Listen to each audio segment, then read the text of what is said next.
Okay, people, I believe we are live. This is sort of an impromptu live stream. I have a hidden reason for this live stream. I've actually just wanted to return the favor to Eric Hunley to do a live stream with him on my channel, because once upon a time we did 2 podcasts on his channel, and it's an interesting thing because when I first did the podcast on Eric Hunley's, it's called Unstructured, and it was at like the infancy stages of the vlog aspect of the channel. And I remember at that time being nervous to even discuss certain issues. That was sort of the theme of our podcast, like the reluctance to discuss certain issues given, the media, the social media, what's the word I'm looking for? Environment, and how things have gone, like evolved full circle, or at least evolved, where now we actually have like the most meaningful discussions on the most sensitive of political topics, and I hope they're civil, and I hope they are respectful discussions. And I figured it's time that Eric and I do sort of a revisit our original discussion. And if you don't know who Eric Hunley is, he'll explain himself and he'll tell you who he is. But Unstructured Podcast, he's got a YouTube channel as well. And the other one who we've got coming in is Kurt from Uncivil Law. And we, at the beginning of the My Sharona Cyrus Schman Schmendrick, we were doing live streams randomly, periodically, just to check in, make sure everyone was doing okay. And it was an opportune time to do it. Let's see here. So, no heavy politics. Skydiver, we'll see about that. We got Jose Veguila. I know I'm massacring it. I apologize. Howdy, Jose. And we got, let me see here. I have to make sure not to pull up any comments before I read them. Okay. So that's it. We're gonna have a meandering discussion. I know we're gonna touch on the Kamala Harris choice because it's like the discussion of the week, and I think everybody has, especially in the States, has an opinion on it, and it's an interesting thing to watch the reactions. And then we'll get into some other stuff. So without further ado, we shall bring in Eric, if I can do it properly. Eric, Eric, how you doing? All right, how you doing? Very good, very good. And now we're going to bring in Kurt. Howdy, Hoss. This is a new threesome. Isn't it good to meet you, Kurt? I never have met him. Pleasure. So now, Eric, give yourself an introduction. Introduce yourself to the people. Let them know who you are, and what you do. I had the podcast Unstructured, like you mentioned, the YouTube channel Eric Hunley, which is very, very tiny compared to you guys. So everybody, please come by. And I essentially interview a wide variety of folks, a lot of FBI, CIA, body language experts, which I know you're into, David. And I don't know if you like it or not, Kurt, but it's cool. That's essentially it. And I hold a day job because I'm not going to make a living at this for a long time. And if anybody hasn't seen it, so I did a live stream with Mandy from Body Language Ghost. And It was Eric who put me in touch with her. And we had, I think it was one of the more intense live streams that we've had, where we went. If you haven't watched it, give it a watch. We went. When I do these live streams and I like to get to know the person, I am accused of asking highly personal questions. I'm just going to close something here. I'm accused of asking highly personal questions, and it's not because I'm a gossip, nosy person. I just like to get to know the person. I did it with Nate's first live stream. We went over his life. The amazing Lucas first live stream, we went over his life. Mike Cernovich, we went over his life, and with Mandy, we went over her life, and it was an interesting one. And nobody's neutral about Mandy. Nobody. I was neutral about Mandy. I didn't know she was so controversial when we did the stream. I have no strong feelings one way or another. And before we get into we got Herbert Hamilton says, you suffered for our sins with the 4 hours of supposed 1 hour court stream. Kurt, have you recovered from that? I think I lost consciousness at some points in that stream because it just went on forever. I was watching it back at the very end when they finally hit the gavel. I was rewatching how happy we all were, and you actually like hit something off the table because how happy you were. You knocked something over. It was like, we're just so happy it was finally over. Like, oh, thank God. Oh no! If it had gone on any longer, I don't know how much of that bottle of whiskey you polished off, but it was a joke. The hypotheticals, and it became a joke among us making the joke. It was just endless gaggery of hypothetical chicanery. I lost consciousness before I started drinking. I figured I might as well just start drinking to try to make the pain better. But I was gone before that happened because I was like, my attention span had evaporated at some point prior to that. I was like, okay, well, it's over now. Now, Eric, actually, to get back to one of the people you recently did an interview with, you did Robert Barnes. It was a great one, but I think I knew everything about Robert before that. Probably. McAfee. If nobody has seen it, Eric did a live interview with McAfee. I think it lasted like 34 minutes. So it wasn't too long. Yeah, it lasted until he quit. So he's known for it. Explain it to people. I mean, I don't want to ask any questions you're not allowed divulging the answers to. How did you land McAfee? I landed him through a reference through a really good friend of mine, Christopher Lockhead, and he referred me to McAfee's wife. I reached out to them. Nothing happened. Then he put something out about COVID in March, and I reached out again, and she was like, yes, Mr. McAfee can see you at this time. And then there was a list of rules of how it was to go out, and blah, blah, blah. But the rules were fair. I mean, he's very libertarian. His rules were essentially, it has to be available for everybody to see for free and download it anywhere. I'm like, that's actually kind of a cool rule. And then we recorded. He's a very, very eccentric, interesting character. He truly is. It was amazing. It was an interesting one, talking from a body language reading perspective. I mean, I was distracted because he reminded me too much of Dennis Hopper, and now I remembered who he reminded me of. Very much Dennis Hopper demeanor, Dennis Hopper in the look. It was like Blue Velvet Dennis Hopper, right? Yeah, definitely not True Romance Dennis Hopper. More like Blue Velvet. It's an interesting interview. Not too long, so everybody should give it a watch. Especially given who McAfee is as a person and as a legend, to put it that way. Let's take we got one super chat, which is a good question, and we can let Kurt weigh in on this one. George Sybil says, huge fan, Viva. I know this is a law question, but could you talk about how effective the lots of forced arbitration tactics used in Patreon?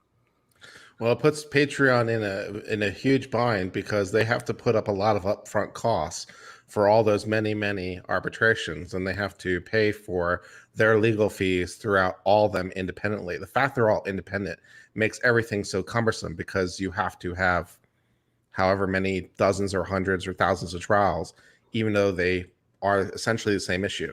If this were a normal court world, we would consolidate or we do a class action.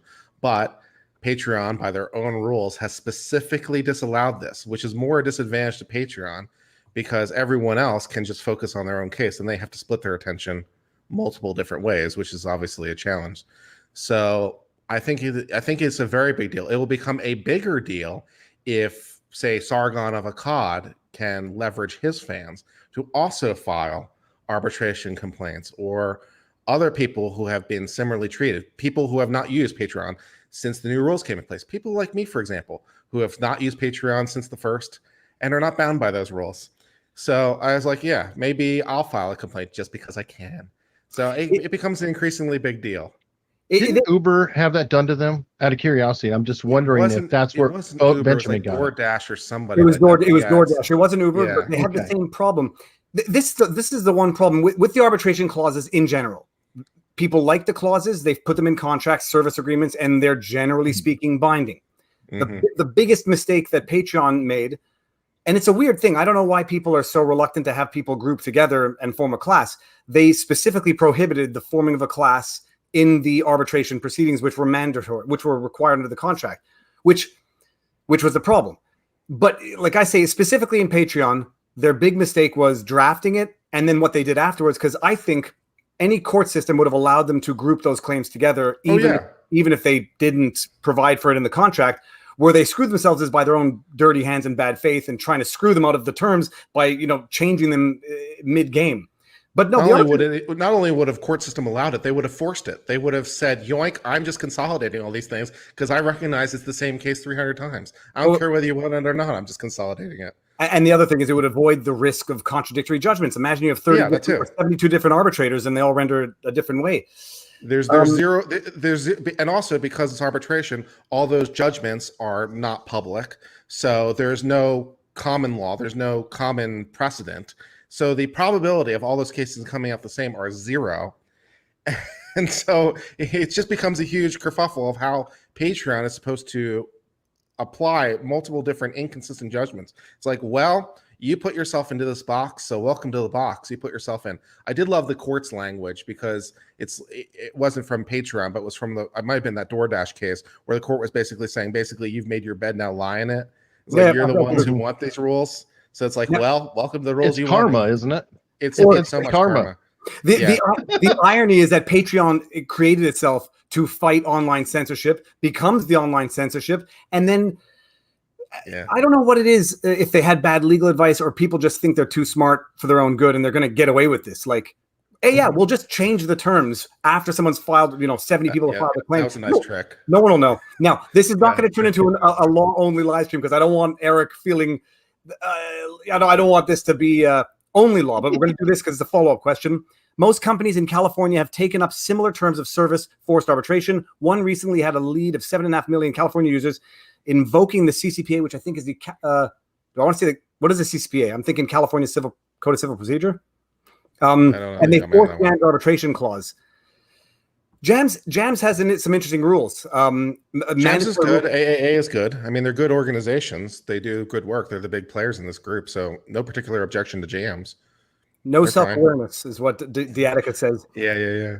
And let's see here. We got Jose Juan Isaac Travers. We're not turning this into a law stream. We're going to, Eric, that's fine. I'll just make dumb comments every once in a while. It won't make much sense, but. Can you comment on the court dismissal of Judicial Watch suit of Adam Schiff getting private records of congressmen, journalists? Court said no standing, etc.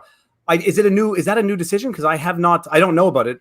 If it's new, all that I know is I saw something which is, Eric, you're going to know about projection given all of the FBI agents you've been talking to. But Adam Schiff put out something today, which was the most egregious form of projection I can possibly imagine, where he said Trump is using the political system to go after his rivals.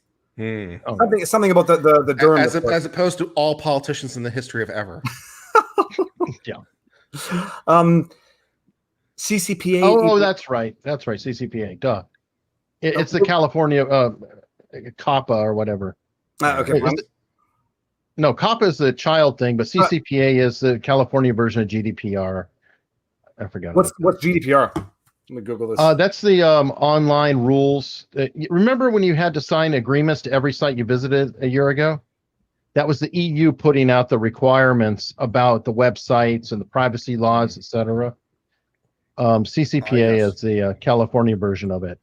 Well, why am I surprised that California has something that mirrors Europe? General Data Protection Regulation. Okay. So Eric, let's go back to the beginning. The first podcast we did together. Yes, sir. One of the issues we touched on was what's it like walking on eggshells on social media in terms of what you can and cannot say for the risk of the fear of getting canceled. Mm-hmm. And I remember during our podcast, I was fearful every time you even mentioned Trump's name because I didn't know who you were. I didn't know. I didn't set any guidelines. Let's go a little further back, guys. He called me ahead. He vetted me before he did the podcast. He said, not that I don't trust you, or you seem like you're okay. I've checked your timeline out. Everything seems cool, but I just want to call you and chat a little bit. What did you want to talk about?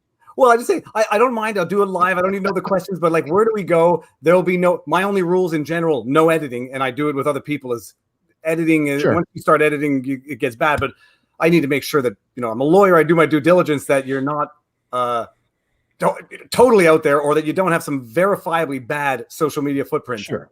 But it was amazing. So we started talking in the stream and going over these things which were new to me at the time, and now you sort of learn how to navigate them. But what do you think, compared to the first time we talked? Is social media more or less forgiving now than it was? When did we do the podcast? A year ago? We did it before you hit 100,000. I'd like to say I pushed you over the top there. So it was in 2019. Yeah, April 2019. So yep, and then I had you back like immediately. I forgot why. It was relative to something that happened. Something happened in the news. Yeah. Is it better or is it worse? God, I don't know. I'd say it's the same. It's repeating itself. History doesn't repeat itself, but it rhymes. Yeah. Hmm. Honestly, is this any worse than 2016? Yes, because it's a little more violent, but that's because people are allowing it to be violent. And that's the part that I have trouble with. I don't feel like anything is really any different. The people are taking their own actions and they're doing whatever they can get away with. And they're able to get away with a lot. Social media, Jack is Jack. That hasn't changed a lot. If anything, the Patreon case is backlash. I feel like there may be more backlash coming in. Okay, George Sybil says, and it was a data leak the CCPA provides for minimum awards of $100 per instance. Imagine 7 million arbitration. Their TFCs, their terms of service includes no class actions. It is, you know what the interesting thing is? The interesting thing is the difference now, not so much the violence. I mean, the violence, it seems more prevalent now, but I'm not sure if the violence seems more prevalent or at least more common, less infrequent.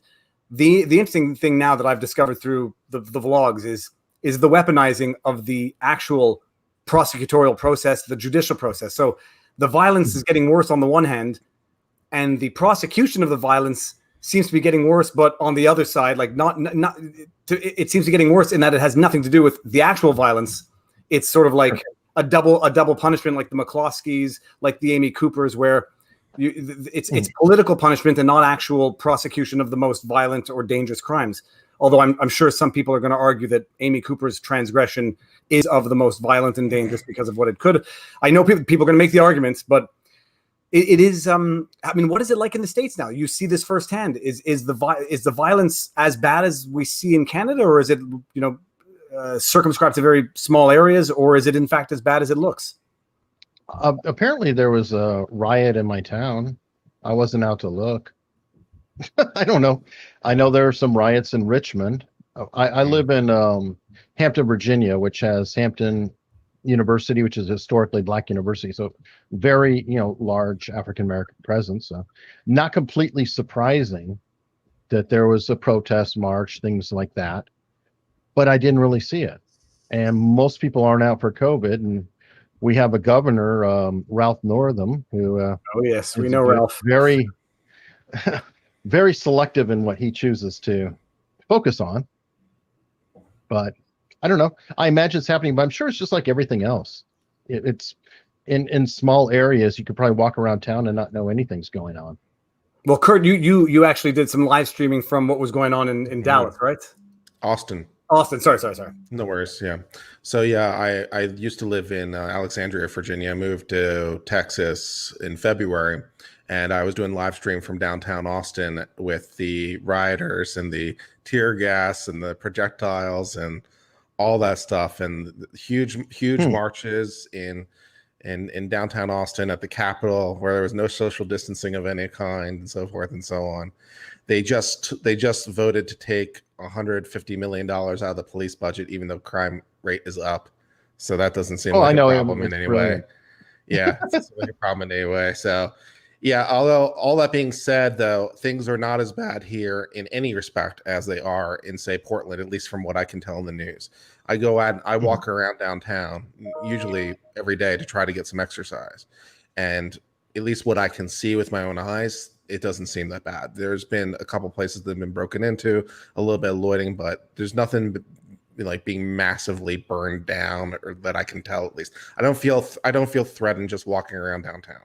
I see all the places boarded up, but that's because they're closed from COVID. So other than that, though, it doesn't seem like there's massive problems. But maybe there's stuff I can't see.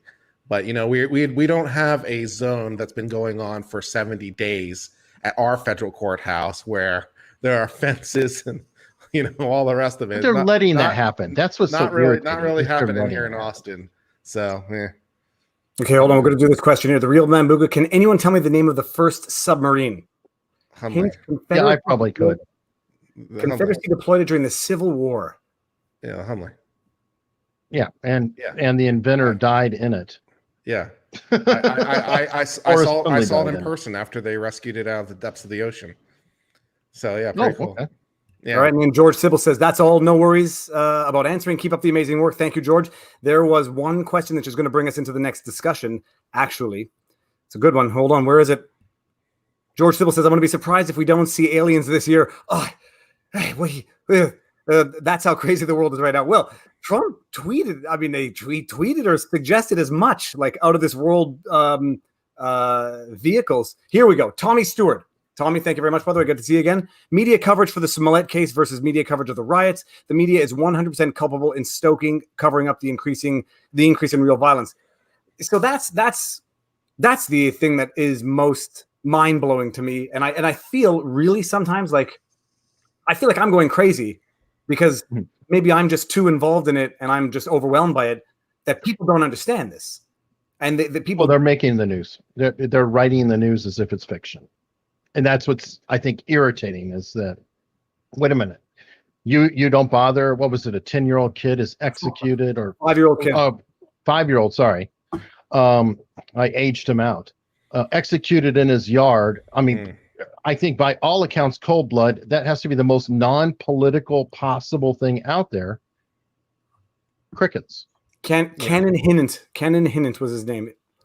It's just unimaginable. I would think that universally everyone in America would be appalled by this. But there were actually tweets saying, oh, yep, his white privileged ass got shot.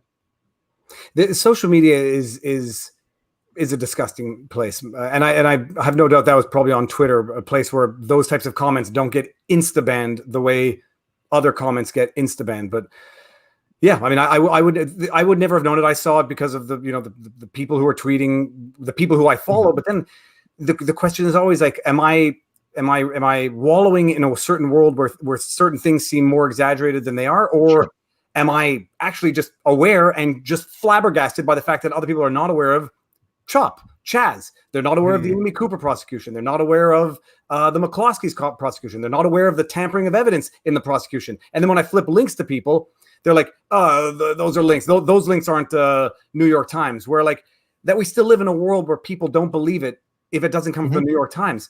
Because it works. If you think it's working. Well, the thing that is so revealing about the story with the 5-year-old who is shot is just the disparity in coverage, because I'm by no means the first person to point it out.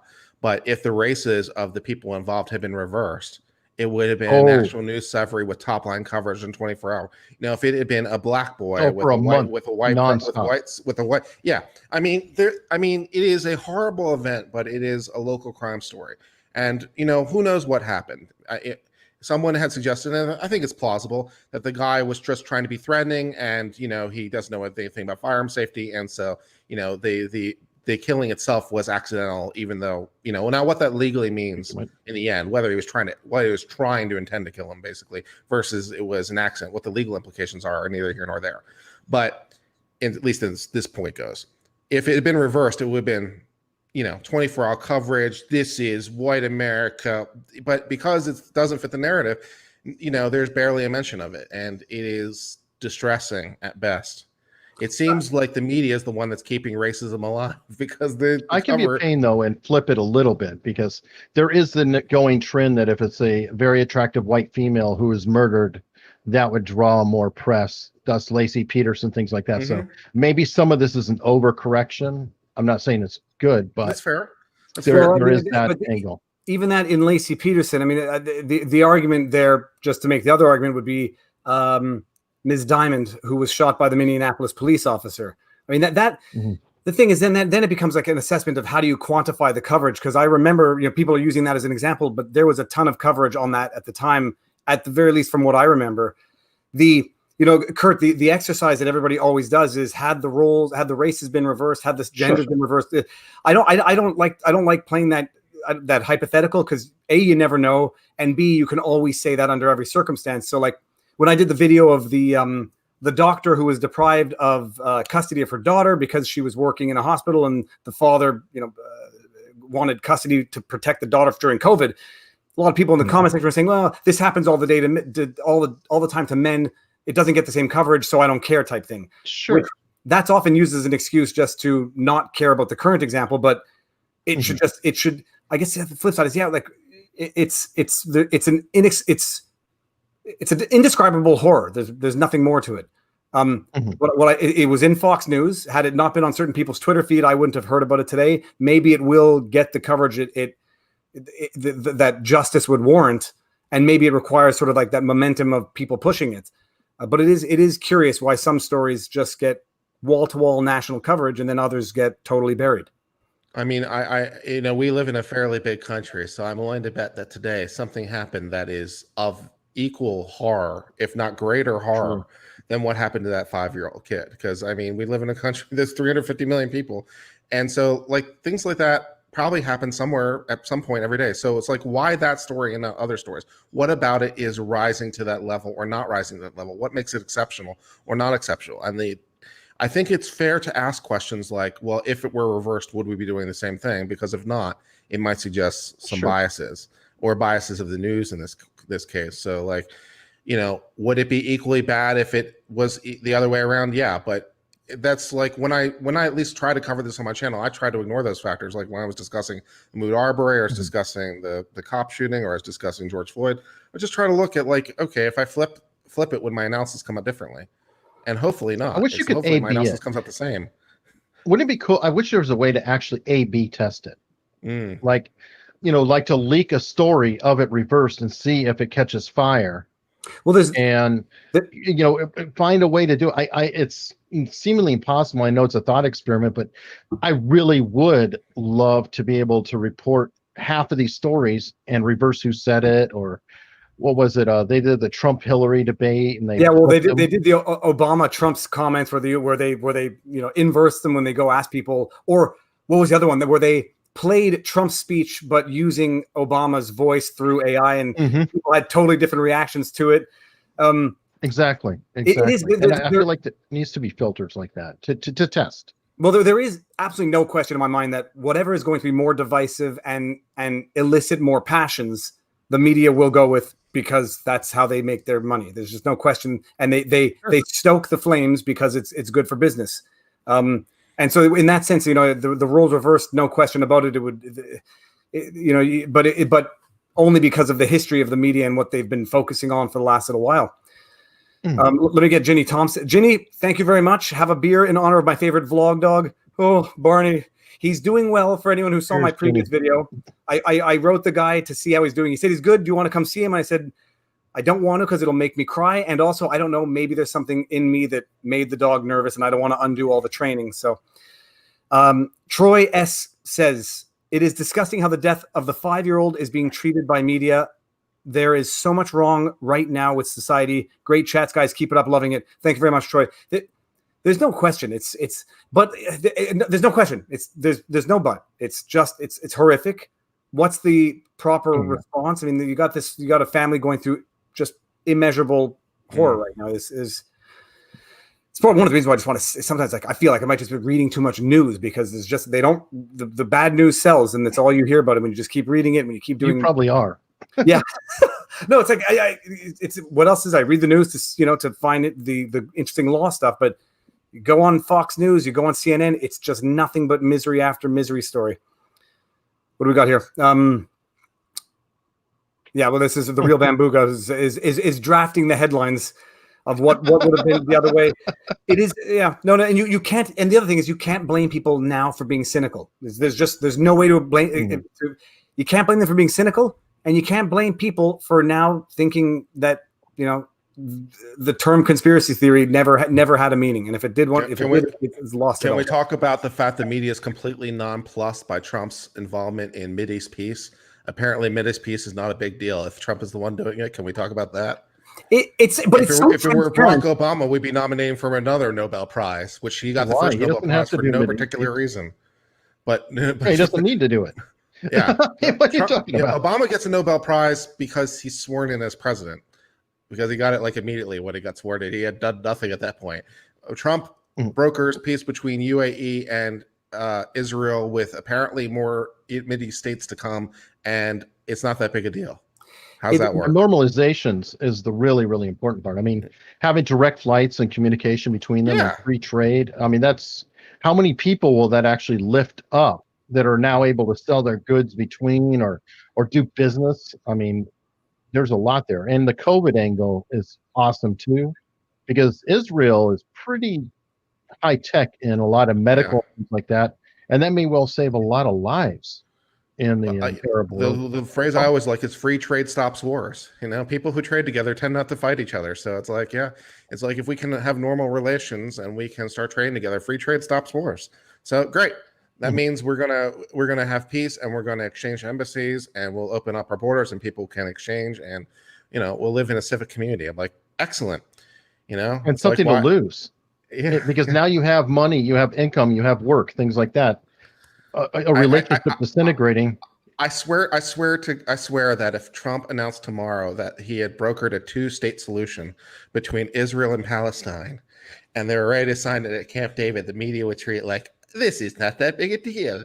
This is going to fall apart. Who cares about this little 2-state solution that they've agreed to? The obvious setup would be, the foundation for this agreement had already been laid by the previous. Well, that's what they're saying. It's that there already was a peace. They just didn't talk about it. Okay, that sounds good. Let's go with that. It's amazing. And by the way, I did not know this. The Real Bambuga. I have only a select 3 words that are banned from comments on my channel, maybe 4. But I did not ban either white or black, and I didn't know that is in fact banned from Super Chat.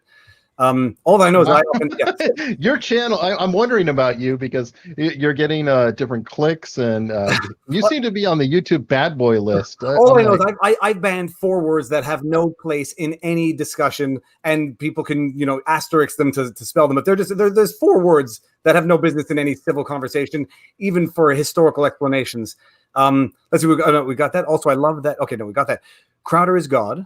Interesting. With a lowercase g, so no one's going to hell for that. He is a god, not the god. We're all made in the image of God, so that's like being a god, right? It is outrageous because you could literally write the news, and it's not predictive anymore. It's just. It's just obvious. It's common sense for it brings me to that thing that Stelter said, that is there any media that is dedicated to bringing down Trump like the right-wing media is dedicated to bringing down Biden? I mean, you can't. You have to be dishonest. You have to be dishonest. I mean, I can't even say that you lack self-reflection or insight to say something like that. You have to be hoping that some people will believe that. Well, why not? It gets amplified. I mean, honestly, if you look at what is being said and what is being repeated, why not? Because it is just stated as if it is a known fact.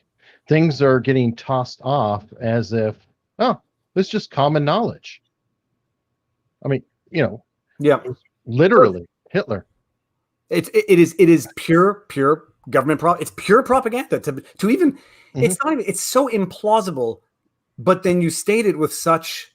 Well, who was it? Was it Goebbels? Goebbels, who said, "Repeat the lie long enough, and people will believe it." It's actually true. The bigger the lie, and if it's a lie, and it somehow gets picked up by the mainstream press, Washington Post, New York Times, and now you have authenticity. Have you ever read? I like recommending books, but and if you start a question with "Have you ever read?" my answer is going to be well, it's going to be an audio book too. So Ryan Holiday, let me look up the book name because it's another must for you. I told you about Ronson. Yeah, I'm on my 3rd book by Ronson now.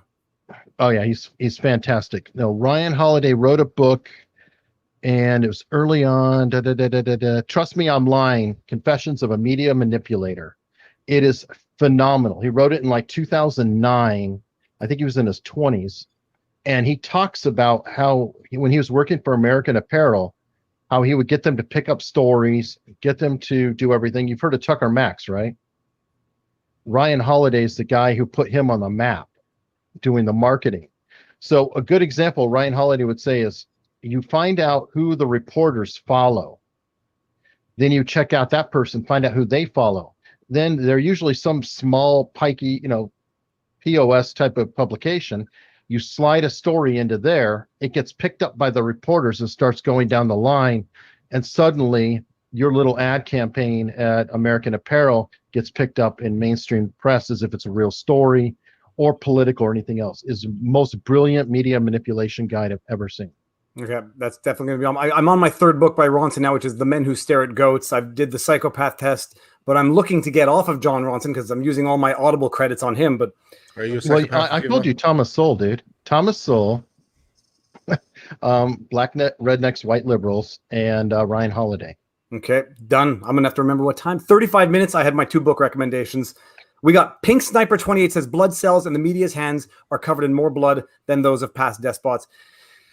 I can't even blame anybody for saying it. I mean, I tend to agree. It's just they've stoked violence, they've underplayed violence, they've underreported violence, and they are just sowing discord among the people while accusing others of doing exactly just that. Yeah. Silence. Okay.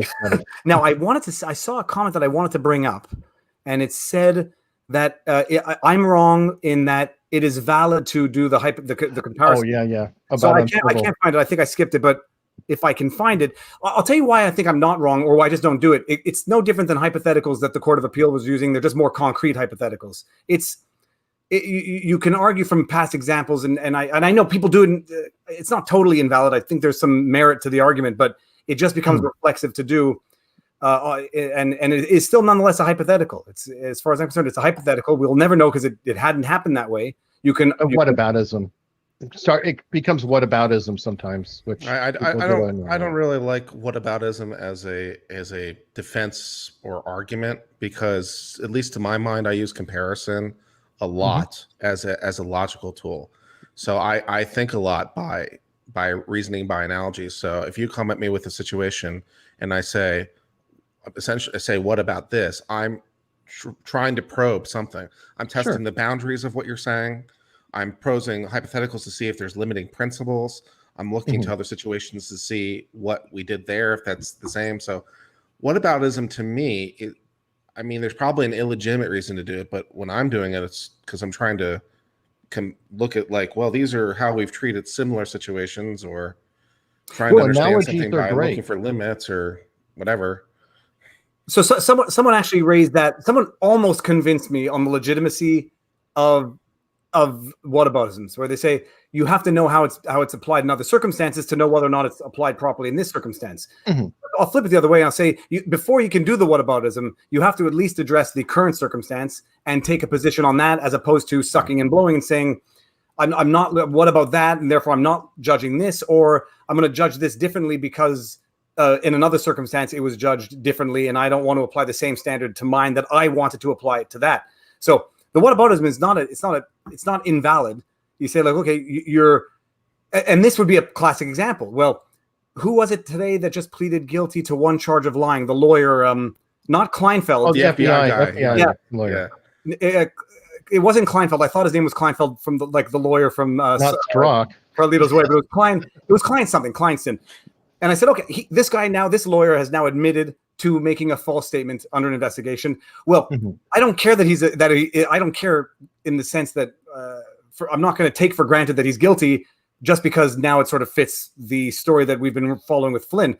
Now that I know how they get people to plead guilty, I am going to take that guilty plea with politically on the other side of the Flynn situation. I'm going to take it with the same grain of salt now that I expect people to take Flynn's guilty plea with, and I'm going to delve into the facts, which already on its face seem to be a little different in that the lawyer, his own lawyer, is admitting, altering an email prior to sending it, which I've known lawyers who have done it, and I don't know how people do it. But wow.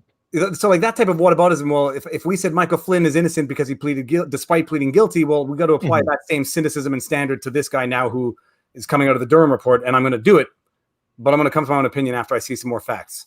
I think that's fair. That's why we like you. Yeah, well, that's no, and I'm looking at it, like, geez, now that I know how they get people to plead guilty, why am I going to take for granted this guy's guilty plea when I just spent 5 months trying to understand why Flynn's was not the case? The only difference is now this explains how Flynn got absolutely railroaded. Incidentally, we're going to talk about this with Barnes on Sunday, because I don't understand the situation. I know he's going to understand it better. Yeah, so that's it. Barnes is scary. He's like a walking encyclopedia of just everything since Yale. It's like someone said in a comment, how does Barnes criticize Barnes for tweeting 70 times a day, or for being so active on social media? And it's like, that's like criticizing someone for absorbing information. That's exactly how you become smart, is just by reading. What is this learning? Learning, Understanding. Yeah, it's learning, it's understanding, and it's raising issues.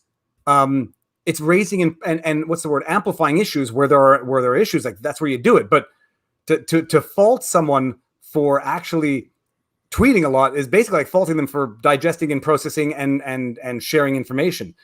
Okay, let's see here. I didn't realize there was a swarm of super chats that came in. Tommy Stewart says, was shocked to find a CNN clip from the right after the election interviewing liberals that voted for Trump. Would that ever happen in 2020? Thinking no.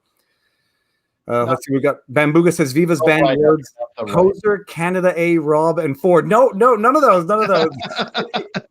Rob Ford's a hero. What did he do? No, he got in trouble for breaking his own stoner. He was just. Oh no, not Rob Ford. I'm thinking Doug Ford. One of them, the current mayor now of New York, or not New York, Toronto, breaking his own COVID rules that he was imposing on others. Oh, okay. STFU FFS might contain some of the words that might be banned. But when I get to the bottom, I go back to the top of the slide where I stop and I turn and I go for a ride till I get to the bottom and I CNN. Okay, let's see what we got here. Sarwaz says, I'm late. Has anyone ever asked you to do a video on today's Duncan versus Becerra 9th Circuit voids California Standard Capacity Magazine ban? Okay, I mean, I saw the news, haven't read about it. Kurt. No, I'm definitely going to cover it on my Sunday stream. So I'll be recording a story and look to record it or look to release it next week. So I will definitely read it and cover it. Should be fun. The Ninth Circuit sounds surprising. The Ninth Circuit reversed a ban on something related to guns. What's this? High capacity magazines. Brutally honest Kanakistani. I think I know what that means. Thomas Sowell just turned 90 and has over 50 books. Great. Aaron Porter. Thomas Sowell is amazing. Okay, this seems amazing. We got. Well, Sowell's great. Yeah, no, he's fantastic. I've never read his book, but I've watched a lot of his speeches and talks, and he's a smart guy. That's amazing. Well, if you watch enough talks, then you're undoubtedly going to get the gist of what he's put in his books already. Frank Anthony Overton Jr., Viva and Tim Pool would be pretty epic. I would do it. I tried to call into. There's an opening now, Viva. Oh, what happened? I saw that. No one is really saying anything, but it seems to be, well, at least what the way Tim Pool says is like, it wasn't me, which sounds suspiciously like it was me. But it looks like Adam has left to focus on his own show. It seems to be the narrative that is the most true. Coincidentally, though, he just did it suddenly, and they had to miss an episode. So I'm sure that it was everybody had a good time. He was trying to address it on a show yesterday, Tim was, and doing a very poor job of it. He's like, there's nothing for me to say. It's just he. Well, we had pizza an hour ago. We had pizza an hour ago. He's filming 40 feet away. I'm like, okay. Hold on. Adam is the guy with the long hair and the beard, right? Yeah. Okay. Yeah. Uncivil law. The real Bambuga says uncivil, but what about buttisms? Okay. Okay. So that's interesting. I wonder. This is the problem. Like, I've always had a problem becoming more than a one-person team, not because I have control issues.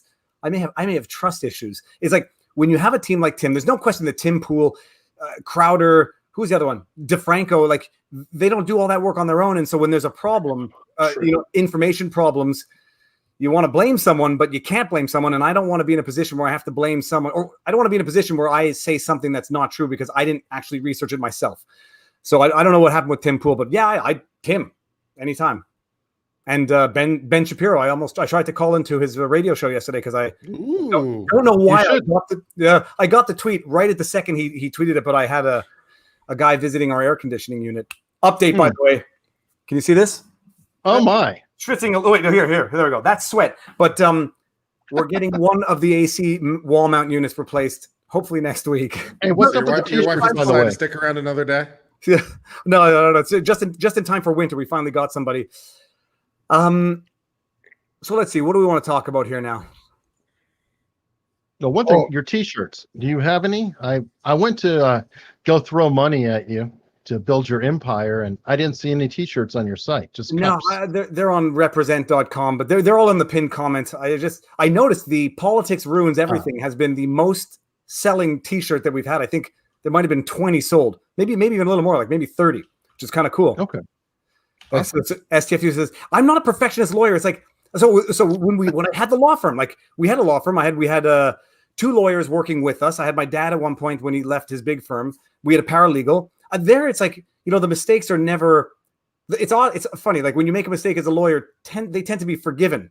Social media, I got the length of Sargon and Akila's videos wrong in the live. What was it in the live stream? How dare you? No, well, and in fairness to me, in my original video, I got the times right. I just got confused during the stream. Man, you get called out right away, and depending on what your mistake is, you may or may not be forgiven so quickly. Not to mention, other people who have made mistakes in recent videos and have not explained themselves away yet. But so that's it. It's a tough thing. You end up relying on people, and you have to trust them. I don't even trust people to do my editing. Okay, hold on. We got moderating. Please say what a Buddhism. What a Buddhism. Oh God. Nice. I can't. There's a Chris Rock. I don't want to bring up a comment. I mean, don't spam. We see one comment. Spamming is a surefire way not to be listened to in the chat, and then I have to have the moderator block spam. That's the only thing I block is spam. That's me. Kurt, come on. Yeah. So you guys have heard now. You guys are living through it, but we got the new protocol for our school, for our kid going back to school. And like I said, I think it's excessive. I'm not a teacher there, and I appreciate that these measures are really there to protect the teachers more than anybody and to alleviate their concerns. And so I'm sympathetic to it. But we're at a school now, and I think it's the same at all schools. Mandatory face masks at all times for anyone in grade 2 and above. The kindergarten to grade 2 get to take them off in class, have to wear them for recess, have to wear them for gym, indoor recess. And it's a new world. It's a new world. And what everyone had said was conspiracy theory, fear mongering at the beginning has now become the new normal, but at a rate and at a pace that everyone has sort of come to accept it as necessary. Yeah, but what's the real world going to look like, Viva? Because I've seen some shots of pictures from American high schools where I'm assuming they might have similar rules, but the reality seems to not reflect that. I don't see many masks and social distancing. So here's my other concern. Canadians just better about following rules or something? There's no question we're better. They're halfway to socialism. Okay, yeah. Halfway. Is it a whole politeness thing where it's like it's just where you say sorry by staying far away? No, we're better at following rules, which is one of the reasons why I said nobody had to make it a law to wear the face mask. You're going to get the same level of participation, whether it's legal or whether it's legally required or politically, politeness required. But there's no question we were not rioting. We were not, in the streets. And how do Canadians riot? Is it only for hockey games? Sorry. No. Eric, you got to see it's when we win or when we lose. Yeah, we can riot for hockey. That was the only time I actually went downtown to witness a riot. Was I think the Canadians made it to the finals. It was relatively recently. I went on a bike to see it. Then I realized, it's funny if you stay out of trouble, you tend to avoid trouble. But no, we definitely tend to follow the rules better. STF UFF says I have asthma and face masks can kill. So they have the medical exemptions for kids, and unless you're on a plane. So no, you still get the medical exemption, but you have to show literal medical exemption. No. If you're on Southwest, tough shit. Oh, really? That's interesting. STF they literally it's 100% ban, and they even said medical or otherwise, you'll have to find another way. It's an interesting thing. You know what? No, it's not. It would seem to me that if you had proof that you had been tested recently and had no symptoms and had a medical condition and have your papers which everyone said was no one's ever going to require papers. They said it's only temporary. You're never going to need papers. Don't fall for the online, exemption card hoax. Now somewhere in Canada, airlines require medical exemption confirmation, which people take issue with. But logically, in my mind, if you're not wearing a face mask on an airlines already, people are going to deduce it's for a medical reason. And so if the only people you have to show the proof to are the airlines, it is. I think there's a constitutional argument, but I think that's a good question. Uncivil, you're in the Southwest now. Yes. I'm from Arizona originally, and we have the unique experience of you can drive between cities and get pulled over by Border Patrol. Yes. Asking, what do you have in your car? Now, I've always thought that that was unconstitutional, but I'm wondering, are we going to have COVID checks? Are we going to have state line? I mean, it's not that much of a leap to jump to a COVID check, is it? No, I think if the government wanted to start doing mandatory COVID checks, that there's some good, better case law. There's even better case law like Donaldson from the early 20th century case law dealing with mandatory vaccinations, mandatory quarantines. I covered some of those cases on my channel from 1900, 1905 U.S. Supreme Court cases dealing with that. So Jacobson? I think Jacobson as well too is in that category. So if they wanted to do mandatory screenings, I think the case law is there. So you don't even need the border check thing. Now, the only sort of potential complication would be that those are state law. So it would be the state for what you would care. It would be state authority doing it rather than federal authority doing it. But States' right. You care about that? Yeah, there you go. Okay, well, hold on. So Bambuga is up there. Well, Canadians kept following Britain's rules way after we stopped. No question about that. Okay, and I wanted to bring this on. David March Durham finally prosecuted the FBI lawyer who changed the Carter Page warrant. Going to talk about it on Sunday in detail, and I have no doubt Kurt's going to do something on this. Yeah, but no, Eric, it's just a question of time now, and the like Robert has said multiple times during our streams, the courts, even if you challenge it, the courts are going to defer in the state of panic, for right or for wrong. Yes. We're in. I won't qualify it as panic because that's judgmental, but we're in the midst of the crisis. In the midst of the crisis, the courts defer to government authority.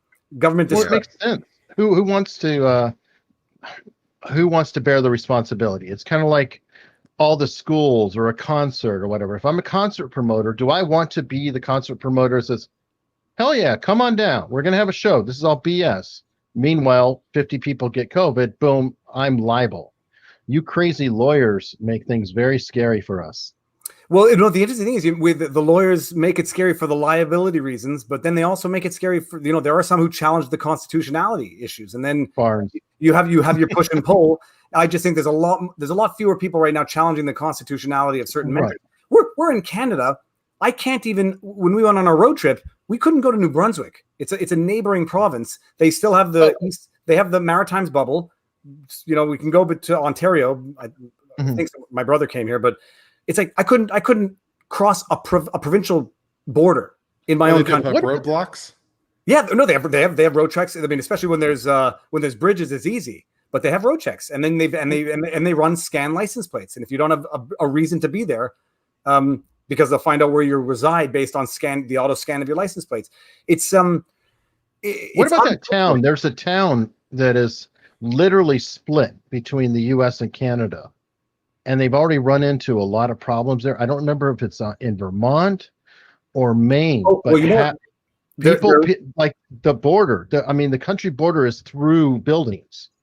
It's that tightly integrated. There's a couple instances like that. There's the airport that crosses the boundary. There's a library that crosses the boundary. There's a couple. So what's with these people? I'm wondering, because supposedly the border's sealed, and now my brother is the next house up. I'm curious. You have to. Well, this was.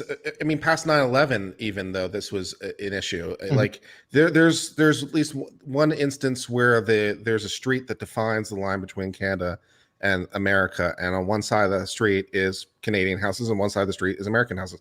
And at least as far the letter of the law is concerned, you can't walk from side to side. You have to go down to the border checkpoint, go through the border checkpoint to come around the other side of the street if you want to cross the street to visit your neighbor's house, and on the way back too. So after 9/11, they got really antsy. Like that one library in Canada where that does, you can't, if you go in one side, you better come out the same side or you're going to start an international incident. So yeah, the Canadian and the American border, it gets really weird. So here's an interesting one. Superman, if he wasn't scared of green rocks, says there was a woman in Australia who got harassed, who actually had medical exemption. She was harassed by the cops. This is Trader Joe's here. Yeah, and Barnes is I think Barnes took up that suit, if I'm not mistaken. I'm fairly certain Barnes is on one of the suits of a medical exemption. I'm sure it's the Trader Joe where the staff didn't want to enforce the medical exemption. It first starts off that you don't have to show medical exemption. It was in the guidelines in Canada. And then, but I was listening to the radio the other day, and it was actually mildly enraging. This radio guy, for whoever still listens to radios, and I forget who it was, Doesn't matter who it was. Wouldn't put him on blast anyhow. He's saying basically he goes on a rant about how he's happy that he confronted someone in public for not wearing a mask. And he's saying, I'm at my wit's end. I think more of us need to start doing that. And hero.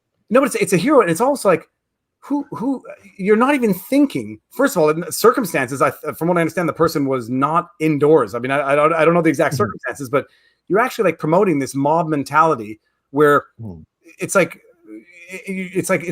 unleashing your anger and being proud about it. Sorry about that beep. And promoting others to do the same thing without even like thinking. Maybe give people the benefit of the doubt, and maybe if there's one a-hole in 100, maybe he's not the. It might be the guy reporting. Oh, say it again. The one a-hole in 100 might be the guy reporting. Well, we'll get to the reporting part afterwards. No, but the one a-hole in 100, you probably don't want to harass him anyhow. There was a story in the States and that where it leads when you start harassing the wrong people, and then you get punched in the face, and there's no justification for it.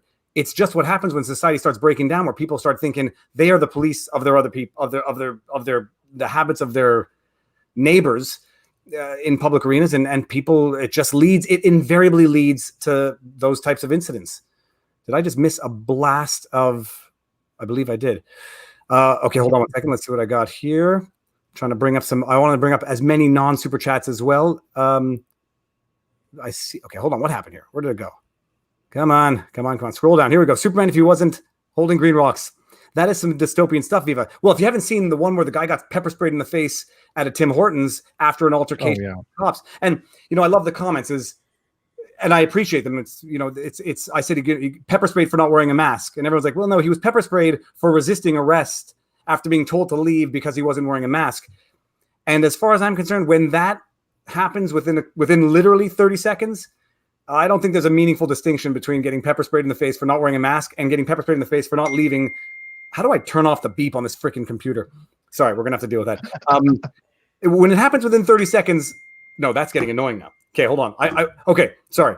Do not disturb on your phone if you're on a Mac. Yeah, but it's connected to my computer, so it's coming right through to my computer, and I can't shut it. No, I'm saying put do not disturb on your phone, and it should carry over to the Mac if they're all connected with iCloud. How do I put on airplane mode, or how do I put on do not disturb? Just swipe up the bottom, hit the little moon.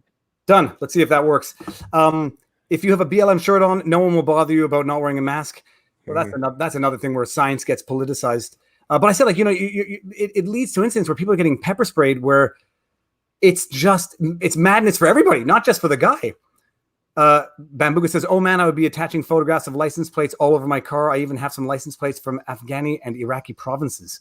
Oh, there was a story about Jack Posobiec retweeted it, and I don't know how true it is, but cars in Canada with American plates getting vandalized because people are upset apparently that they're coming over the border, which and half of them probably live there, or they're on a freaking H-1B or whatever you have for a green card. Yeah, no, or they bought a U.S. car because it was a better deal and they haven't changed the plates. And there's so many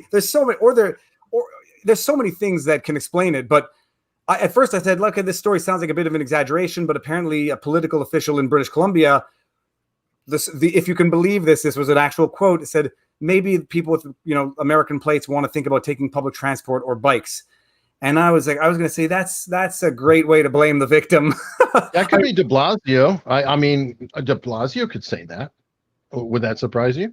It wouldn't surprise me. My reaction would be the same. Well, there's this very cynical response that I could have, but I would say that sounds a lot like victim blaming, and that instead of reprimanding people who shouldn't be doing it, you're like almost protecting them, which sounds like stuff that other people have been doing here elsewhere in the States. Kelly Graham, thank you very much. Says, what time is the live stream with Robert on Sunday?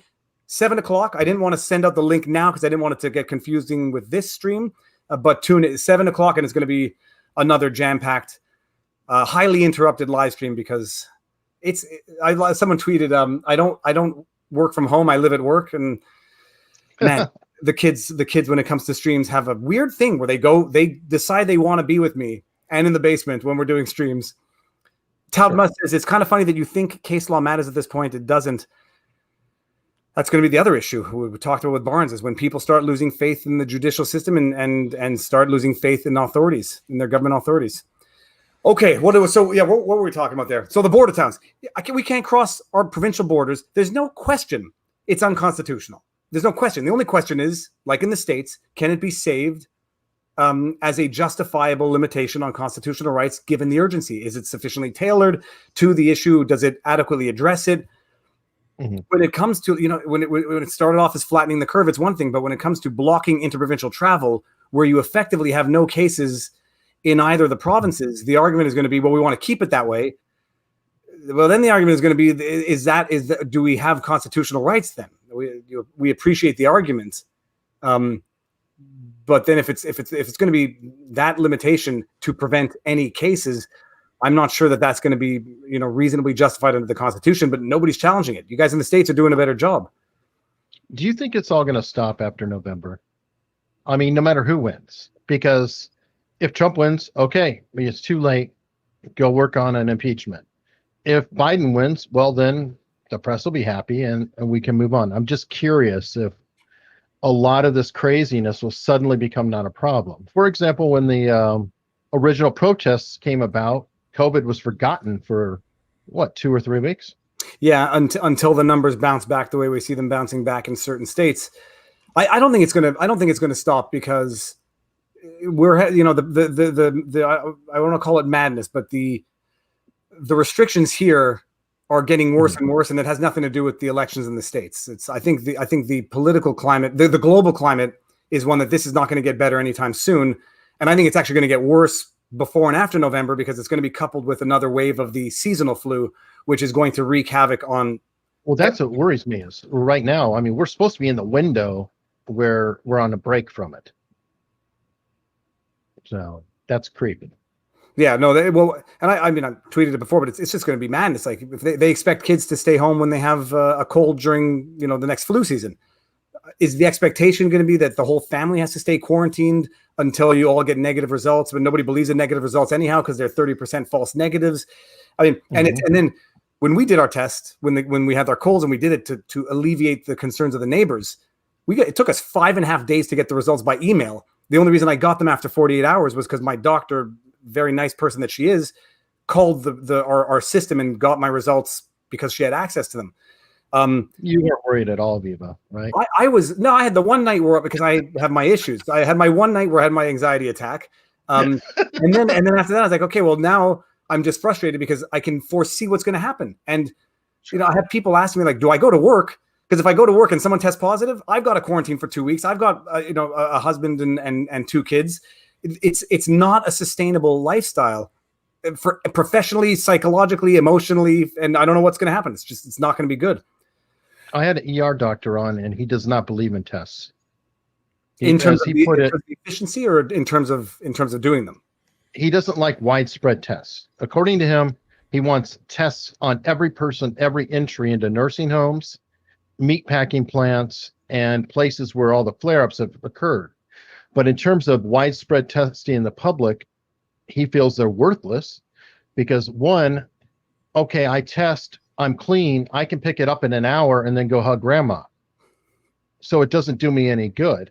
I'm better off just being cautious, wash my hands, and take care of myself. So I think he has an interesting point, especially about, preventing it from the really, really at-risk folks like nursing homes, which has already been proven.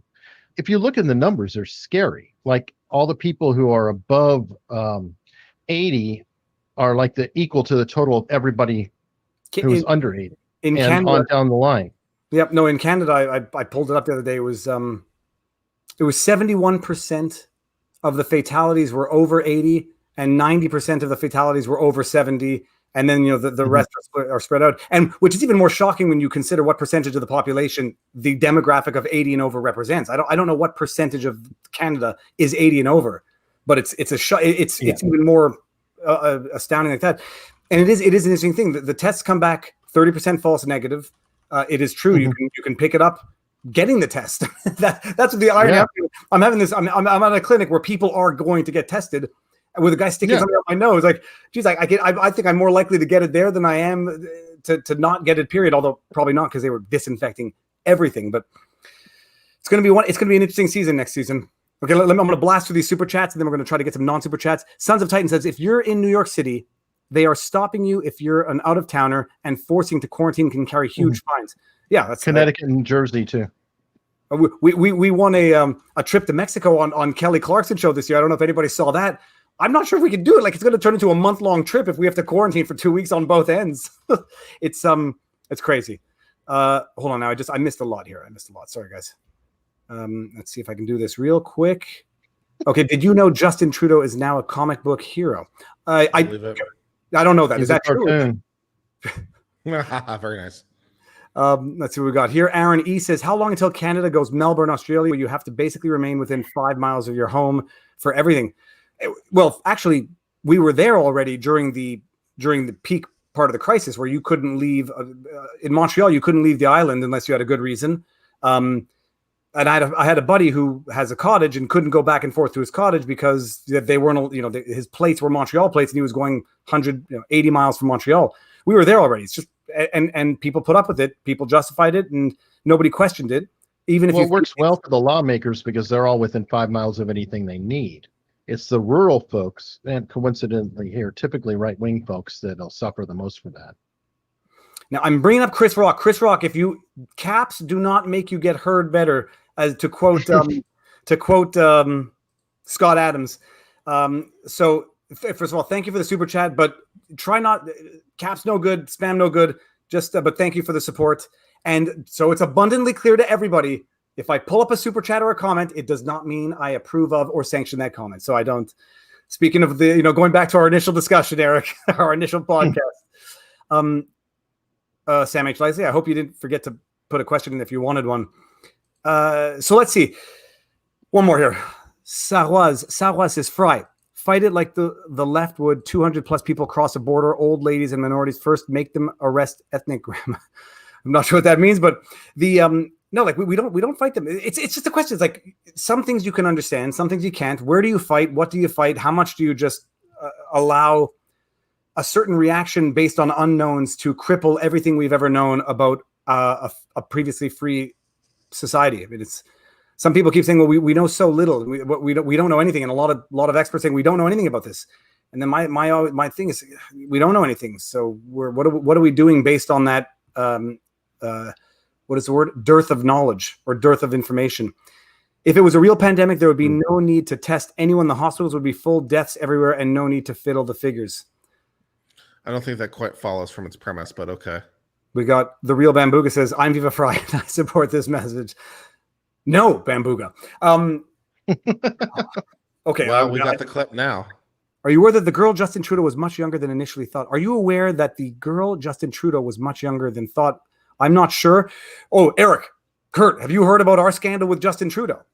I have not. Another, or is it just like a normal? What's the latest and greatest? Well, so the most recent one is the charity scandal, which doesn't, in fairness, does not just involve Justin Trudeau. It involves our Minister of Finance as well, Bill Morneau. Basically, the government granted it was a government source contract, sole source contract to a charity to administer $1 billion of aid for university students, volunteer program, and they were going to get paid $20 million to do it.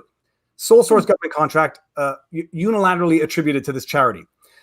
It came out afterwards that this charity had paid Justin Trudeau's mom and brother $350,000 over the last 4 years for speaking fees to speak at the charity events. It turned out so they had a somewhat favorable opinion of that charity. It turned out that Bill Morneau, the Minister of Finance, had accepted something like $40,000 worth of vacation perks from this charity. It turns out that, what was the other one? Oh yeah, that other people were saying, but this charity was called We Charity. They told me that they don't give speaking fees to speak at their charity events. Well, they spent their budget. Yeah, that would have been a good comeback. So this is the most recent ethics scandal that we have in Canada. Well, you should offer to give a talk for some fees. Corruption and what you need to know from an actual lawyer. Charge 10,000. Charge 10,000 Canadian dollars and call it a day. Let's see. Roxanne Lafrance says, or 8,000 under the table. No. No. And now, just to show discuss the crimes that we are committing together right now. Chris Rock, from a lawyer's perspective, looks like you are very biased in your opinion and pushing your narrative, not educating others. I don't know how to respond to that. That's an opinion. I don't know what that means. I don't agree with it, but I don't agree with it. And you are not only entitled to have it, I want people to see it, and people can agree with whether or not they agree with it. Well, maybe you're saying you're biased against all caps. Maybe no, but I might be biased against. I would say I'm biased. First of all, I don't have a media bias. I'm realistic when it comes to the media. The media is crooked. They have proven themselves to be crooked. If it makes me biased to have come to that conclusion based on the evidence, then we're using the term bias differently. I am predisposed to having less government intervention than more, and having it be absolutely justified when needed. If that's bias as opposed to a perspective, okay, then we might be using the term differently. But yeah, no, I think government intervention, government doesn't do anything better than the private sector. And I don't trust the private sector any more than I trust the government, and vice versa. So why would I trust the government to make decisions for me that I think are my decisions to make? So I don't know if that's bias, but that's just that's a perspective. If that makes me, the government's pretty good at growing. They grow better than a lot of the private sector. I gotta give them that. That was my classic. One of my better tweets is, the government is the only entity that gives themselves a raise or expands their power to respond to their previous failings. Yes, that literally is it. And how do you go up in any bureaucracy? You have to expand the bureaucracy so you can be in charge of other departments within. No, and it's literally built into the system. And the thing is that people don't appreciate this. The government never gets smaller because they create a dependence on the government, not just on recipients of aid. I'm not even mean like that. In terms of the infrastructure, you employ people with the government. Once you get to a certain size, it's not like those people want to give up their jobs and have to worry about going to the private sector to get a job. And so it is a literal blob. It's the literal blob. If anybody hasn't seen that horror movie, it was one of the. Well, ask Uncivil. You lived in Alexandria, right? Mm-hmm. I've never seen construction not happening there. Yeah. In the whole DC area, it is continuously growing. 2008, everybody is losing their ass. Real estate's going through the toilet, except for over there. Yeah, I mean, they're always bringing more government, more people, more expansion, and I'm just very happy not to be living there anymore. No, I scooted. I had a law meeting this morning to which I scooted with a helmet because I never took public transport before. I'm sure as heck not taking it now, but I scooted there. The amount of construction in Montreal, I've never seen so much construction. It's good and bad in a way. You got to wonder where it's coming, where the finances are coming from and why it's taken so long. But no, it's not Alberta, right? No, we're in Quebec. Quebec is no. I mean, the finances, aren't they coming from Alberta? Oh, the oil. Yeah, well, that's one of the gripes between the provinces is that Alberta finances Quebec's infrastructure. But it's a blob. By the way, yeah. If no one's ever seen the horror movie The Blob, watch it. It's a classic. Gave me nightmares for years. But Steve McQueen. I was so young, I didn't remember actors. I just remember the scene where the homeless person was sticking the blob with the stick and it ate him. But it grows and it never shrinks, and and you can never. It becomes almost impossible to win an election saying you're going to cut government because you're basically you're telling people who you want to vote for you're going to end their jobs, and government doesn't do anything better than the private sector. Not clear the private sector does things better than the government, but. And the government's no less corrupt than the private sector. You want to give them control over your lives? First of all, we got 2 new members. Mike McGill. Woo. I went to McGill University, Mike. Nice name. And we had one more. Let me see if I can pull it up. Little Jimmy.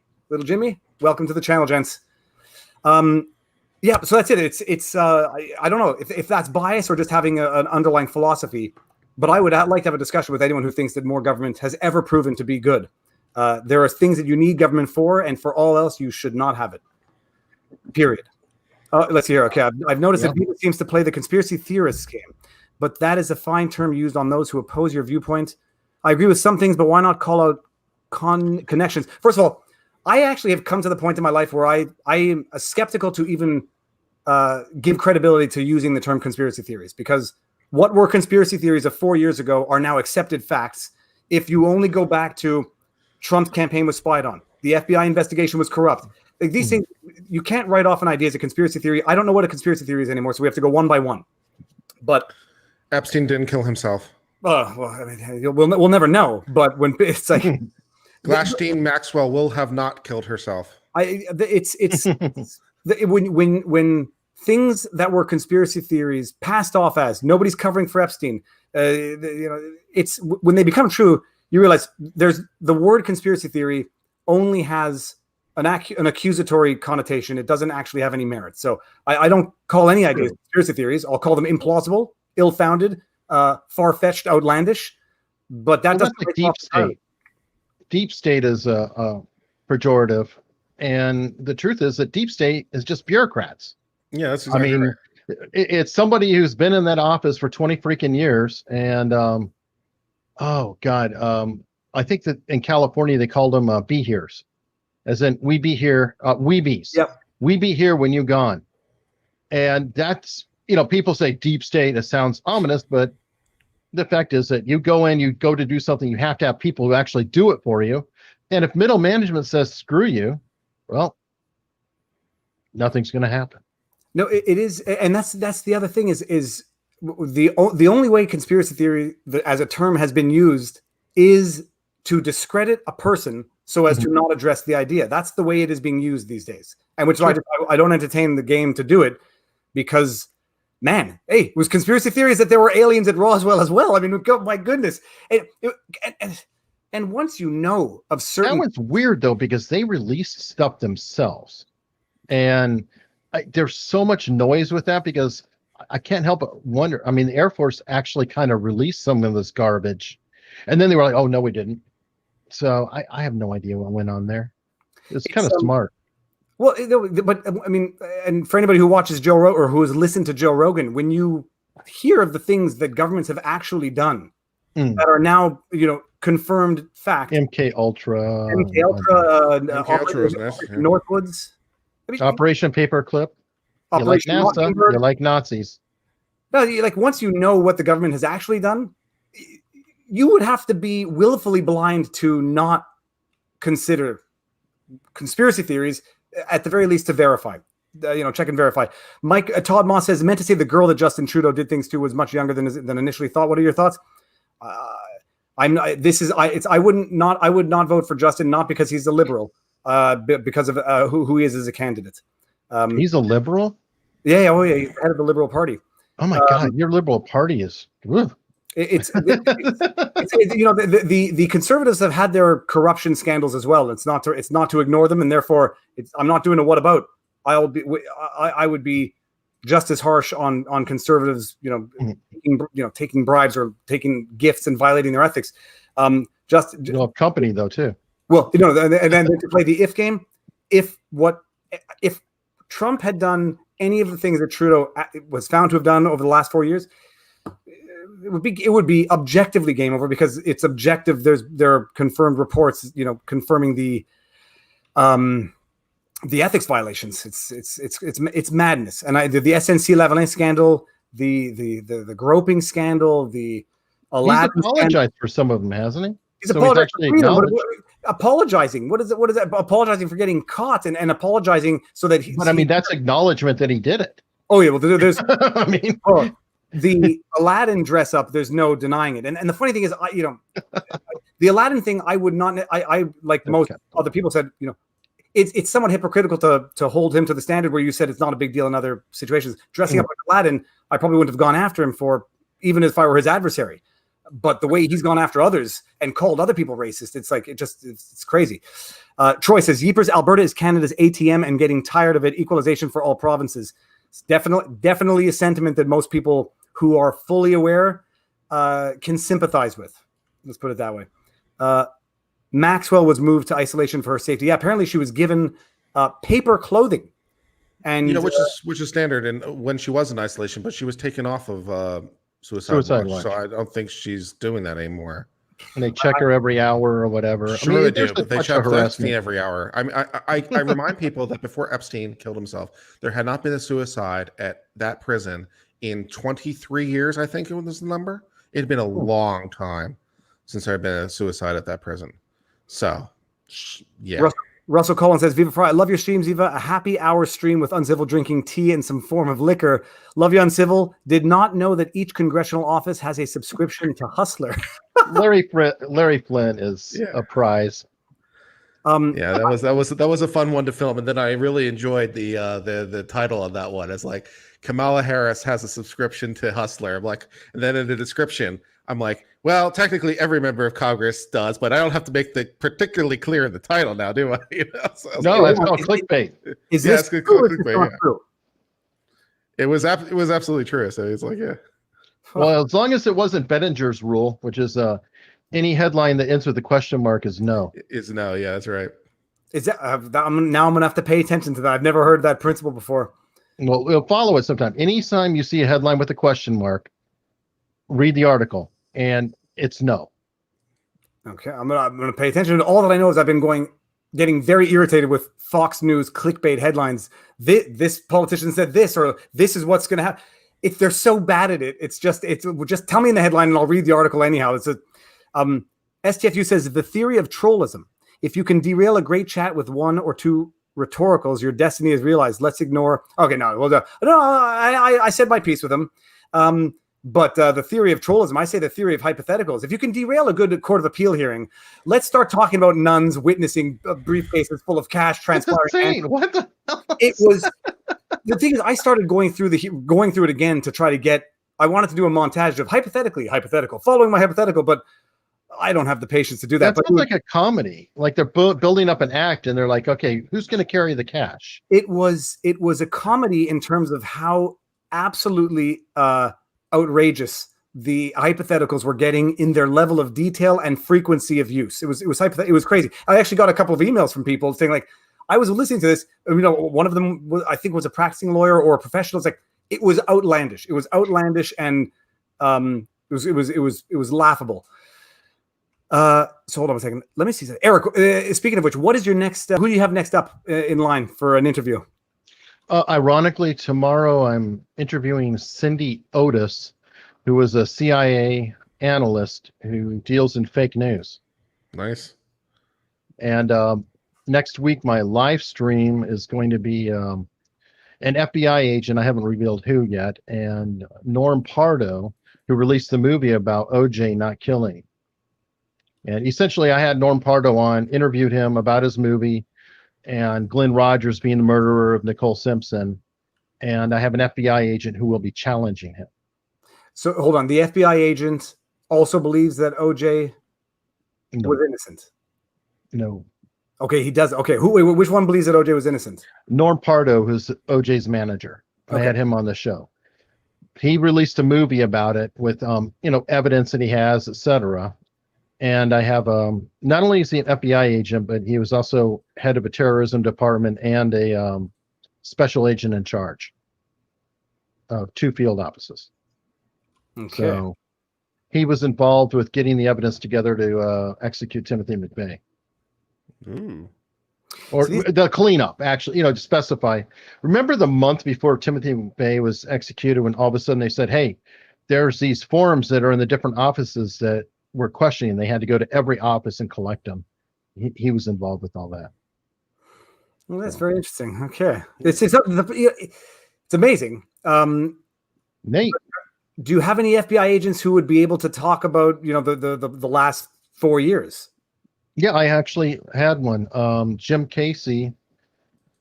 No, I'm not interviewing anybody about Strzok and them because they don't want to talk about it.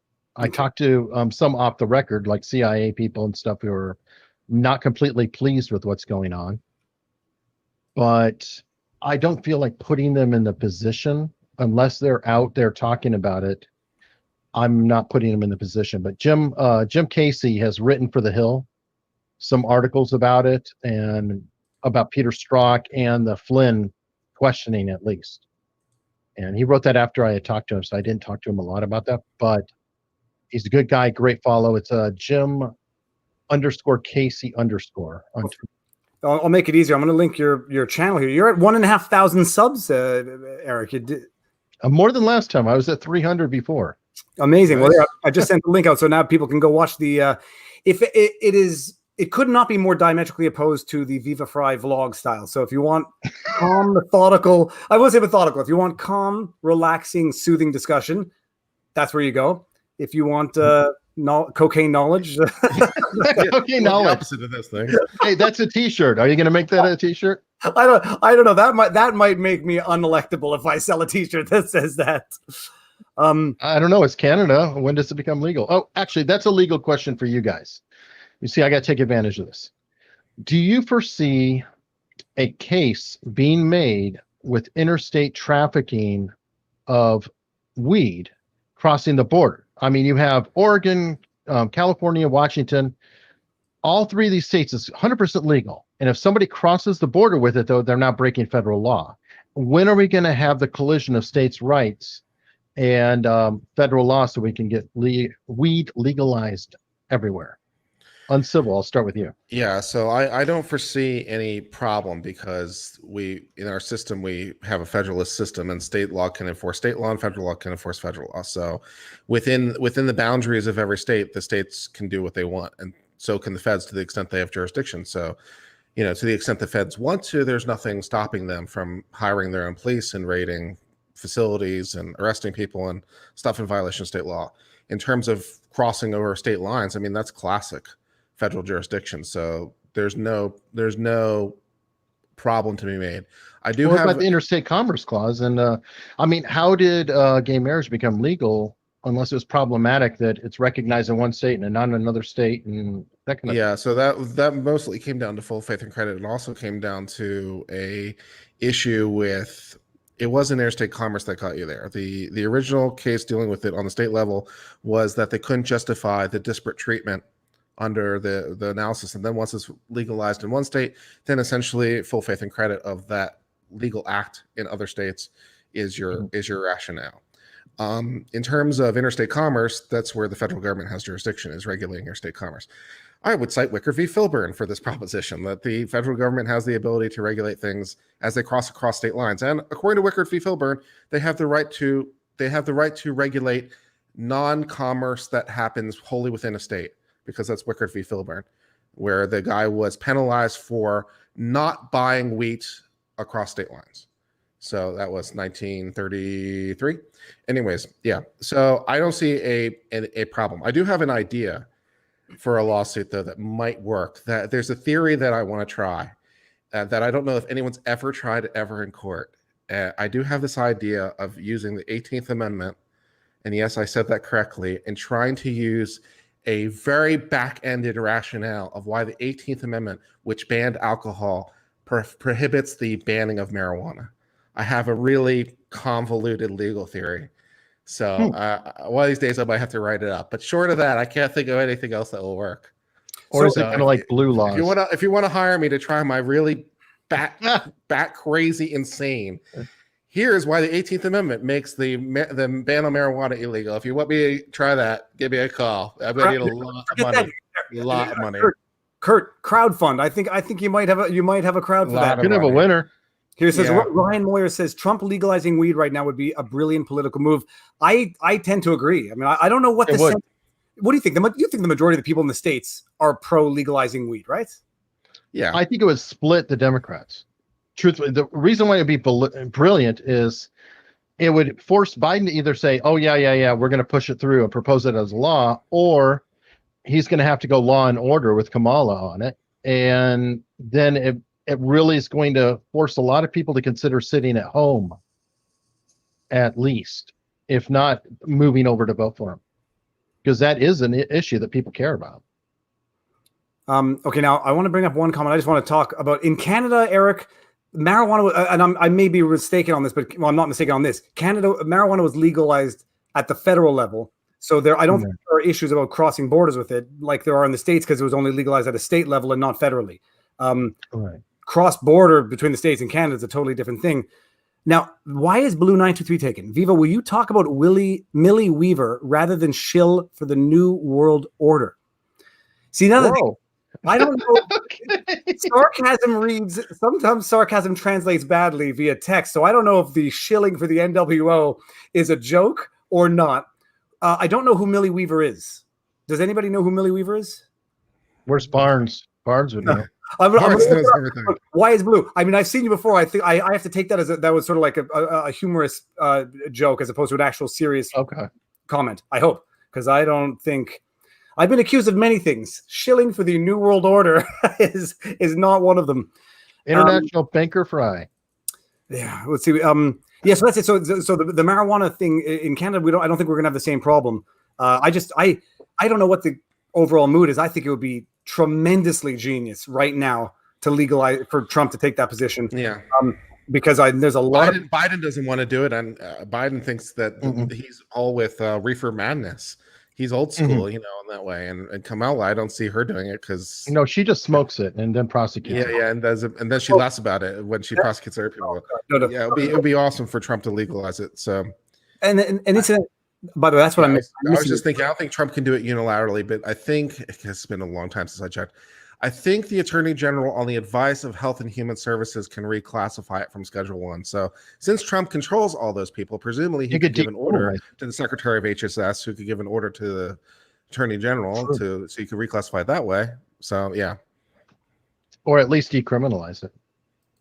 Yeah, effectively. It would be amazing because it would also be the absolute perfect response to Biden's choice for VP, being the one who prosecuted 2,000 cases. It would be, and plus, I mean, it would be endless news cycle for a long time. He would get, I suspect he would get the majority or a lot of the Bernie supporters. And I'm not saying that as in like Bernie. You get all the Bernie supporters. Well, that's what I mean. I'm not trying to paint them as smokers. I just know that, like, I was just trying to make a pun. There's a lot of people who you missed my previous question. Ross Lloyd. Ross, put it down and don't put another question in unless I can see it. Everyone look for Ross Lloyd's question in the bottom. I have no excuse. I'm able to manage the super chat. Ross, put the question back in the bottom. Don't put a super chat in. And apparently Willie is a InfoWars reporter. I'm not, I guess Robert Barnes might know who that is, but Ross, go for it. So I sleep tonight. Okay, let's see this. There's a delay, I think, too. So that El Rojo got what I had forgotten. She also listened to Snoop and Tupac multiple years before they released any music. Kamala, yeah, that was nice. That she did an interview on the Breakfast Club, and it was as far as I'm concerned, it was sort of like a hot sauce in my purse moment in terms of its authenticity. But they said, "What do you listen to when you did what you did?" And she said Tupac and who was the other one? Snoop. Yeah. And apparently it was before they made music. And if that's true, because I can't verify and I don't retweet these things, if that's true, it's somewhat embarrassing. Or there's a question about her song that they chose when they walked out. That they chose the original version of a song that Kanye sampled. And there's a speculation that it was kind of a backhanded diss on Kanye West. Oh, that's nice. I don't know if you had seen anything on that. I missed that story, but it's funny. I believe it. Now, did I miss? Because it's about how petty things are these days. Oh yeah, someone was Ross Lloyd. Okay, everyone look for Ross Lloyd's comment so I don't feel bad. Here it is. Fifth from the bottom. Fifth from the bottom. That depends on when I was. Oh, here we go. Ninth Circuit judge who ruled on the magazine ban lived in Koreatown during the LA riots. That's an interesting. Okay, so that would be interesting to know for the purposes of an analysis. Over under on him being a well, we know who the judge is. I mean, the Ninth Circuit judge was it ninth? How much was it? It was one judge. Yeah, if they say Ninth Circuit, then that's Court of Appeals. The three judges, presumably. Yeah, Ninth Circuit, there would be more than one judge. But so there's we'll look into that. We'll look into that, and Robert and I will definitely talk about it on Sunday. Barnes will. Why is everyone going to caps here? Barnes will probably defend Millie. What happened to Millie? Okay, what was the name again? Millie what? We're gonna have to find out who Millie is. Millie Bobby Brown, Stranger Things. No. Oh well, it's Willie. Millie, what was it's acutely missing from my left hand is a martini glass, which I'm gonna have to be getting after we finish this. So. Yeah, Kamala Harris. So it would be a genius response. Everyone would be talking about it left, right, and center. It would confuse a lot of people. I don't know why it doesn't happen because he could be waiting. Sorry? I mean, he could be waiting. Honestly, he's sort of been quiet. I mean, apparently quiet it's Millie Weaver as a reporter for InfoWars. Oh. And what happened to her? I don't know. She was arrested. Somebody said that she was arrested. Okay, now Eric, about marijuana, because the question is why would he not legalize it, and who would get on his back about it? I'm saying he'd delay. I don't know if he's kind of just sitting there doing a rope-a-dope, because he hasn't really gone after Biden all that much. He hasn't gone after Kamala all that much. I think he's sort of like, let them have their convention, let them get the high water mark, then unleash the hounds. Well, and you know what? It would be an amazing thing because I mean, however you feel about either candidate, that Trump is going to go after Kamala for her prosecution record on petty marijuana users. He's going to do it. What would better strengthen that attack than to simultaneously say, and to avoid this type of injustice again, we're going to decriminalize it. It would be an amazing position to take. Joshua, think of the attack that he's put on them right now. They just said, "Oh, their taxes spend liberals." Oh, and he called Joe Biden dumb in the ad that came out. No, he said not smart. Oh no, yeah, what was it? Not smart and phony, but it's pretty tame. I mean, I'm just saying, there's a lot more. I would love it if he was going to nominate Tulsi for a cabinet position. That would be hilarious. It would be. First of all, I was thinking, when they were having the debates, I said Tulsi was the one who I could. I like Tulsi. I liked Yang. Tulsi's tough. And I was very surprised, and I said this on my own stream, by the choice of Camilla, because I thought Condoleezza Rice provided more advantages. She has foreign policy experience, and I think she is Susan Rice. God knows, yes, not Condoleezza. Yeah, Susan Rice. Apologize. Wrong one. One of the two. Either one would be fine. Either Rice. I'll go for Condoleezza personally, but I don't see it happening. I think she has less negative press from the Republicans, so I thought she would have been a better choice. So I was surprised. Benghazi. Yeah, but I mean, that's kind of old hat, so I don't know how much that matters anymore. Well, yeah, I guess they took down the 9/11 memorial in New York, or they're not having it this year. Nice. So. What was I about to say? It was. Oh, the ad that Trump ran. So I mean, I didn't. I thought that might have been a cheap ad that someone had put together that Trump retweeted. Was that an official Trump sponsored ad, or was it a Republican National or Republican Party? Yeah, he's and apparently now the scandal is that apparently mispronouncing Kamala's name. Kamala is apparently now mispronouncing her name is deemed to be some form of act of. I'm sure it's racism. So it's because I've been saying Kamala for 3 years. I mean I don't know what the official pronunciation is, if that's Kamala, like Pamela. I don't know. The yeah, if he named Tulsi Gabbard, if you put Tulsi Gabbard in there, she seems authentic, she seems credible, and she seems that she has not yet been corrupted. But who knows? It'd be brutal. What would you nominate? What would you put her as? Me? Don't ask me that. I don't know enough about America. What would Eric put her as? I don't know. Not a treasurer. There's got to be a cabinet position. Secretary of Defense. She served her Secretary time, of Defense, right? Just to really irritate everybody. Oh, actually, that would be that. You want to bring Bernie fans over? That would do it. That would be it. I guarantee. And the thing is, it makes you wonder. You bring up a great point. If she was the Secretary of Defense, how many Republicans would turn against Trump at this point? Well, what threat would Republicans turning against Trump actually pose to Trump in terms of a re-election? Well, that's what I'm saying. How many of them would actually pull the trigger for Biden, who are not, quote, Lincoln Republicans? And it's a genuine question, because maybe Trump should nominate her. Yeah, that's what I'm saying. Put her as Secretary of Defense. Yeah, because he does want to pull out of Afghanistan. I mean, ironically, out of everybody, he is probably the least into the foreign incursions. Yeah.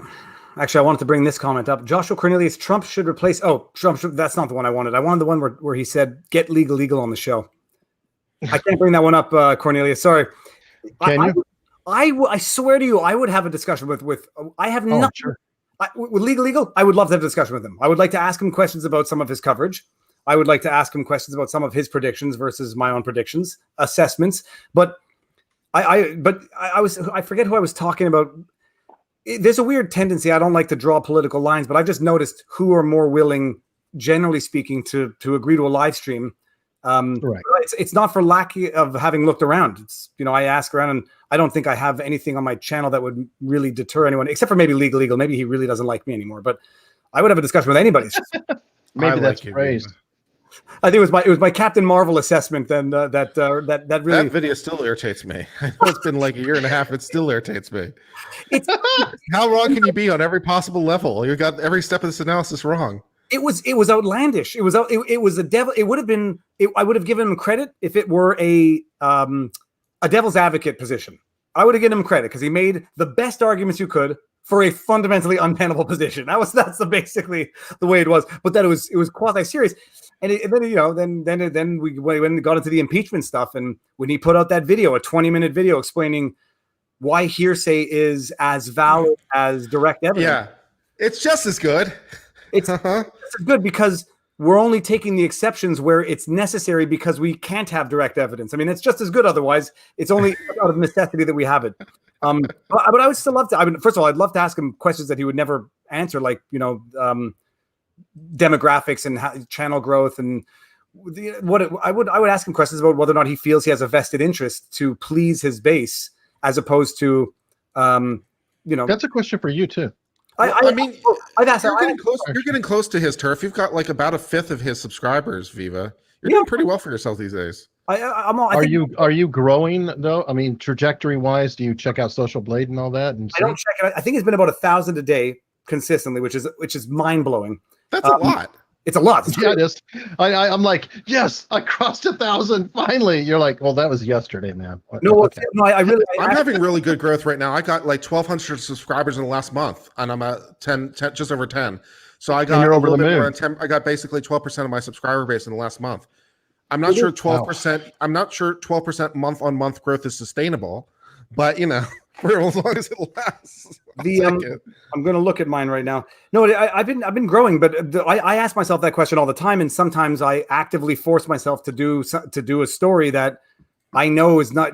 I know what my demographic. I know what the base is. I know that there's a lot of conservatives for whatever the reason, and then I actively go out of my way to push back, and you're not always going to get the same type of position or assessment. Let me see here.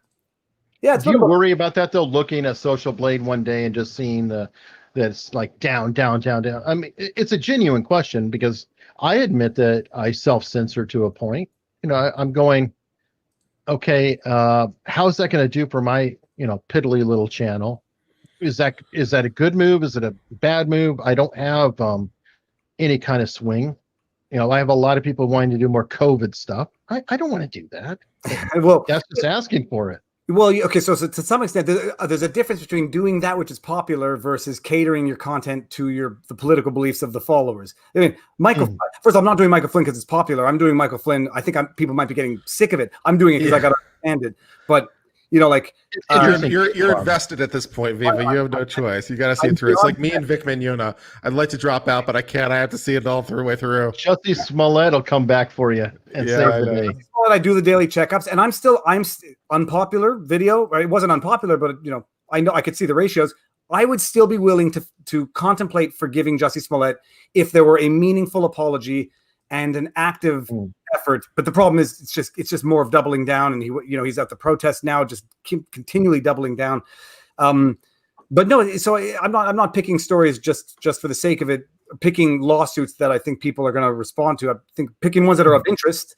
Notice people don't care about Keemstar. I thought they would have been more interested in Keemstar, but I don't think your audience is really the YouTube. That's like no, I mean there is like a whole YouTube audience, and then there's your audience. So I just don't see the DeFranco followers jumping to your show as much. No, I thought people might find the salacious nature of the accusations one thing, the idiocy of Lacoste's lawsuit as drafted, but I think people, there was interest in the initial videos, and now people have tapered off because it's just another gossip story.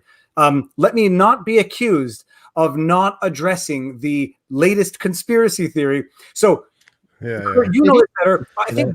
I do know this conspiracy theory, and the legal analysis makes zero sense. Okay, so Barnes debunked it on Twitter, but I can't say. Okay, so here's the premise. Kamala's parents are not natural born. They come from Jamaica and India, right? Yeah. So yeah, they both immigrated. So the question is, the legal question apparently is whether or not they were properly legally naturalized at the time that Kamala was born, on the basis that the answer to that question impacts Kamala's status, which it absolutely does not. So the idea is, if they were not properly naturalized, that she's not natural born because she was not a child of American parents. But that doesn't matter. According to the 14th Amendment of the Constitution, you only have to be naturally born, which is to say born within the U.S. jurisdiction, subject to some minor exceptions that apply. The idea that even if they were not naturalized, they were almost certainly whatever the equivalent of green card holders are. And under, there was a 1920 case dealing with green card holders and their status from Chinese American laundromat owners, and basically saying that they qualify within the meaning of the protections of the 14th Amendment, whatever illegal status might be, has been a little bit undecided. So even if they weren't naturalized at that point, they were probably in sufficient legal status. And even if they weren't, it doesn't matter anyway, because under the current understanding of the 14th Amendment, you can be here illegally. If you give birth, then you give birth. It's birth tourism, but it still gives you legal status. So the entire argument is insane. She was born in the United States, end of analysis, is basically the too short didn't watch version of that. Okay, that's interesting, because that's what I understood from Barnes' explanation as well. There was some law professor somewhere who apparently wrote a paper on this very sort of dubious legal theory where you're basically trying to undo about 100 years worth of 14th Amendment law, which that's not going to fly. I say that one claim to fame for Montreal is that Kamala Harris went to Westmount High, which is in Montreal, and it is literally 5 blocks from my house. So Montreal is ecstatic that a fellow Montrealer, a fellow Montrealer. The funny is, she's a Montrealer when we want her to be, but then she's an American when they want her to be. It's all. But yeah, she went to school here, and she's a world citizen. She's a world citizen. I forget the reason why she came to Montreal to study, but that's it. So that's it. So that answers that question. Don't anybody accuse me of having floated a conspiracy theory. In watching you daily, Viva Fry, in the U.S., it would be considered interfering with interstate commerce. I think we're back to the marijuana question. Okay, well let's. I mean, we can talk about that in depth with regular commerce clause, dormant commerce clause. How much time do you have? No, forget it. You know what, Kurt? You do it on your channel on a stream. And right now, I'm going to get to this one. James Scott says, "I'm a Border Patrol law instructor. Harris is a natural-born United States citizen. The argument against it ignore the 14th Amendment and common law doctrine on the idea." Boom. Yeah, that's what I was trying to say. You're trying to undermine. You're trying to undermine some cases that exist. It's like you can't get to where you want to be without undermining some pretty serious cases. So and Chris Grona says Trump was just restating something a journalist wrote. I don't even think it was that. I think someone asked him, and he says, "I don't know." Basically, it's funny. I think he's trolling half the time. So, I mean, he knows that people seize on that. Any kind of birtherism because of Obama, everybody's going to go nuts. So I never know with Trump he's like an obnoxious child so often, where it's like, that's what I say. That's what I say. He's just id. If you just think of him not as ego but as id, it solves so many problems. He's emotional, responsive, and he wants it now. I do agree that oftentimes he does troll, and I if I'm going to criticize him, because I do sometimes, I don't like it. But you don't have. This is what people don't understand. I don't like it. I wouldn't do it. I wouldn't encourage my children to do it. I won't bring them up to do it. You don't have to like the president. He was elected, notwithstanding the fact you may not like his quirks. That's it. Boom. End of story. Now, FFS again says the U.S. law for naturalization, INA 301, for citizenship by birth locale is called jus soli, which I believe means something about the soil. Yes, exactly. Oh yeah, where you're born versus who your parents are in terms of determining citizenship. So Trump is the greatest troll in history. I think. I think we can all agree on that. He shit posted his way into the White House, man. I mean, you can't beat him for that. You can get lucky a few times or have accidents but not every single time. He ran through 19 people. Oh, yeah, that's something. I mean, was insane. Was it Laura Ingraham who said that she predicted him winning and everybody laughed at her on Bill Maher? Who was it? maybe The montage that says John Adams is the one who I kind of say really had it. Yeah, I remember the clip that you're talking about. I don't know if that was Laura Ingraham, but I can't remember who it was. Oh, but she was a blonde woman. Yeah. I think it had. No, it wouldn't be Laura Ingraham. Ann Coulter said she was. Ann Coulter. It was Ann Coulter. There we go. Yeah, you know, the knowledge of the internet when it's on when it's on. Thank you very much, Igor Krug. So that's it again with Ann Coulter. I don't know if that was projecting or predicting. I mean, remember she wrote that crazy ass book that was like, I forget. It was almost fawning over Trump. Like Trump is a god's. Oh yes, or what I vaguely remember that book. I didn't read it, but I remember when it came out. Yeah, it was. I'm looking it up now. Allergies, man. Allergies killing me. It's Ann Coulter. Coulter. Who did I get here? James Scott. Have you watched videos of people driving through checkpoints within the U.S. and refusing to answer questions? Often end with long detentions, quite often in violation of 4th and 5th. I haven't seen Trump, it. We trust. El pluribus or e pluribus awesome. Canadian bacon nauseating. These 5 words in 5 years ago. Canadian bacon says love Trump's trolls. Yeah, so that's it. Now let me see. Ironically, she hates Trump now. That's interesting. She does. He's not strong enough on immigration. Okay. For her. Okay.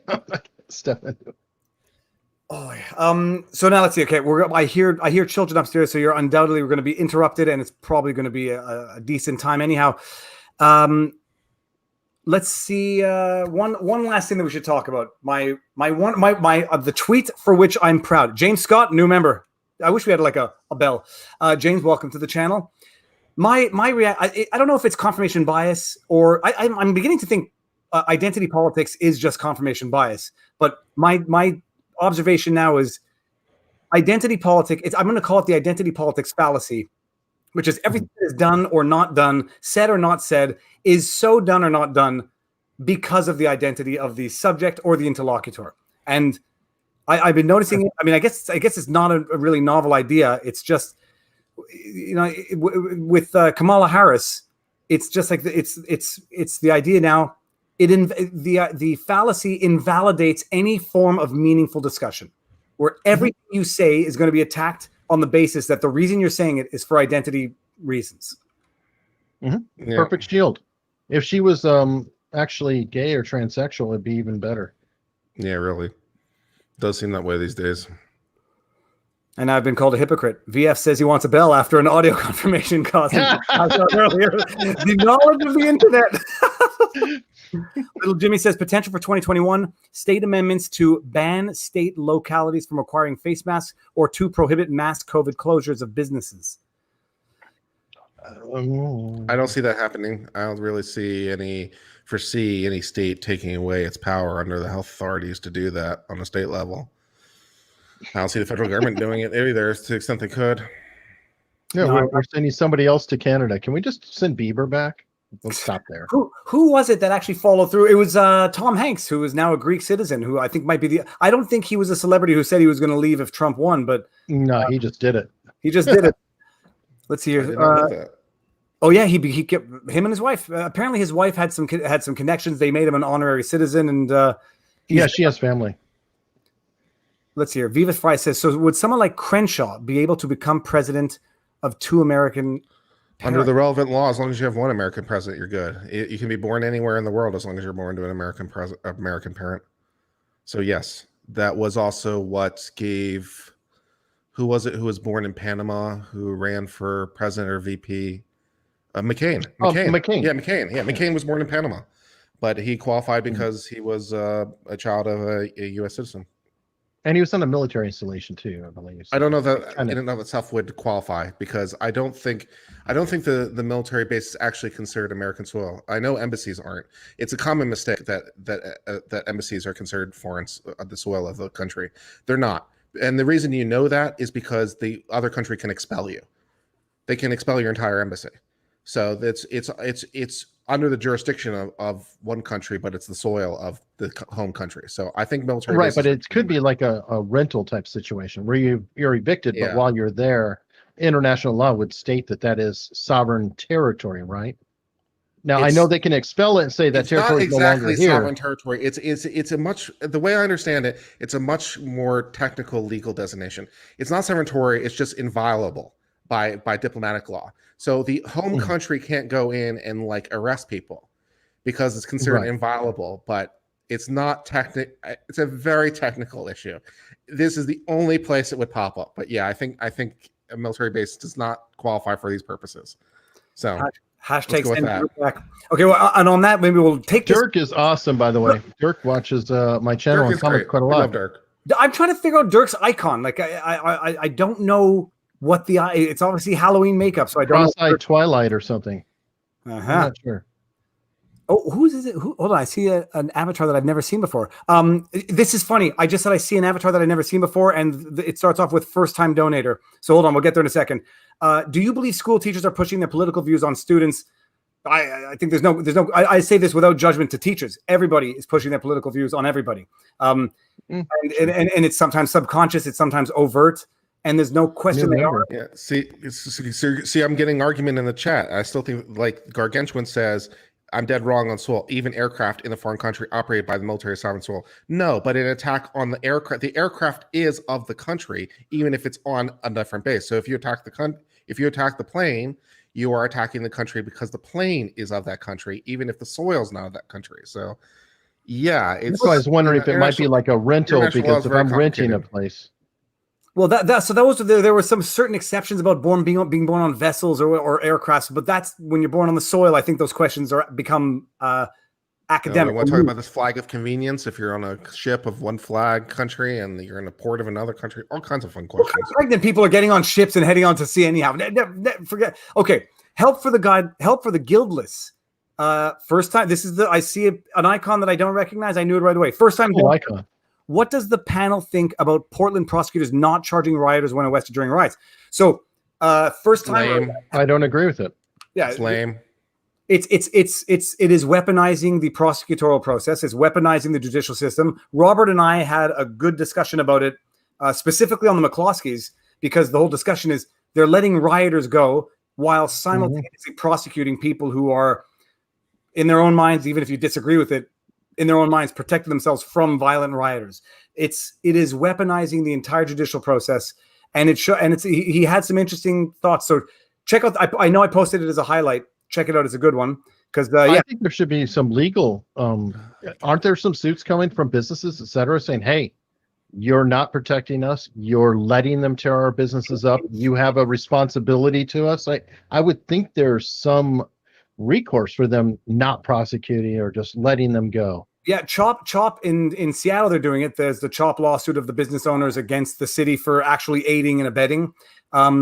There will undoubtedly be a civil suit, or at the very least, we hope undoubtedly a civil suit by the McCloskeys against the DA or the government or the prosecutor. Sure. Maybe the feds get involved as well if there's been civil rights violations, which we might see. But it's sort of madness. It's actual madness where they're letting out people from prison, letting out people from prisons for COVID, letting out rioters just because they don't want to process them all, simultaneously going sledgehammer to fly with Amy Cooper, with the McCloskeys, with the gym owners who are operating their gym they had their license pulled by the city council. It's weaponizing the judicial process. It's. I'm sorry, Viva. I have to bail. My eyes hurting too much. I'm sorry. Okay, so let's do it. Let's do it anyhow. So hold on. Even if you were born to a little tourist and were a citizen of another country. Yes. All right. Kurt's going to do a detailed breakdown of this. Programming made easy. Welcome to the channel. Programming. We made 4 new members or 5 new members of this channel. Hold on. And one more. Metazone 101. I don't know if I can find it. Eric, Kurt, thank you. How fast does 2 hours go by? It's crazy. 2 hours. It flies by. This was a little more meandering and a little less structured, but first of all, everyone should know Eric. Go check out his channel. I put the link in. Everyone I suspect already knows Kurt. Check out Kurt's channel. Not quite the knowledge cocaine level vlog style that comes out of Viva, but definitely plenty of knowledge. Knowledge up the wazoo. It's amazing. I Kurt, Nate, and Barnes, I get all my law knowledge, and with Eric, I get all my literary knowledge of stuff that I should be reading. So, okay, we got one last one. Fractal says, "Do you think these businesses in riot zones have the right to not pay taxes because they're not getting the services that those taxes paid for?" Good luck. Hold on, I'm going to take. I hope they do it. I don't think they're not going to do it because they'll have their businesses seized, and they have no. It would be no. I mean, I think the answer would be no. It might be a form of protest. We definitely lost Kurt. So bye, Kurt. Thank you for tuning in. Fractal, thanks for the super chat. And yeah, no, I think you can't do that. I mean, that's just not the right way to do it because you'll get punished much faster than you will affect any change. And their punishment involves seizure and sale by judicial authority to pay your unpaid taxes. Okay, Eric, what do we say? We're gonna call it 2 hours. Yes, sir. That was phenomenal. Thank you very much. We're gonna do we'll do you. a follow-up podcast. So Eric Hunley, Unstructured is the podcast for anybody who's on those podcast platform thingies. YouTube is just my name for the YouTube channel.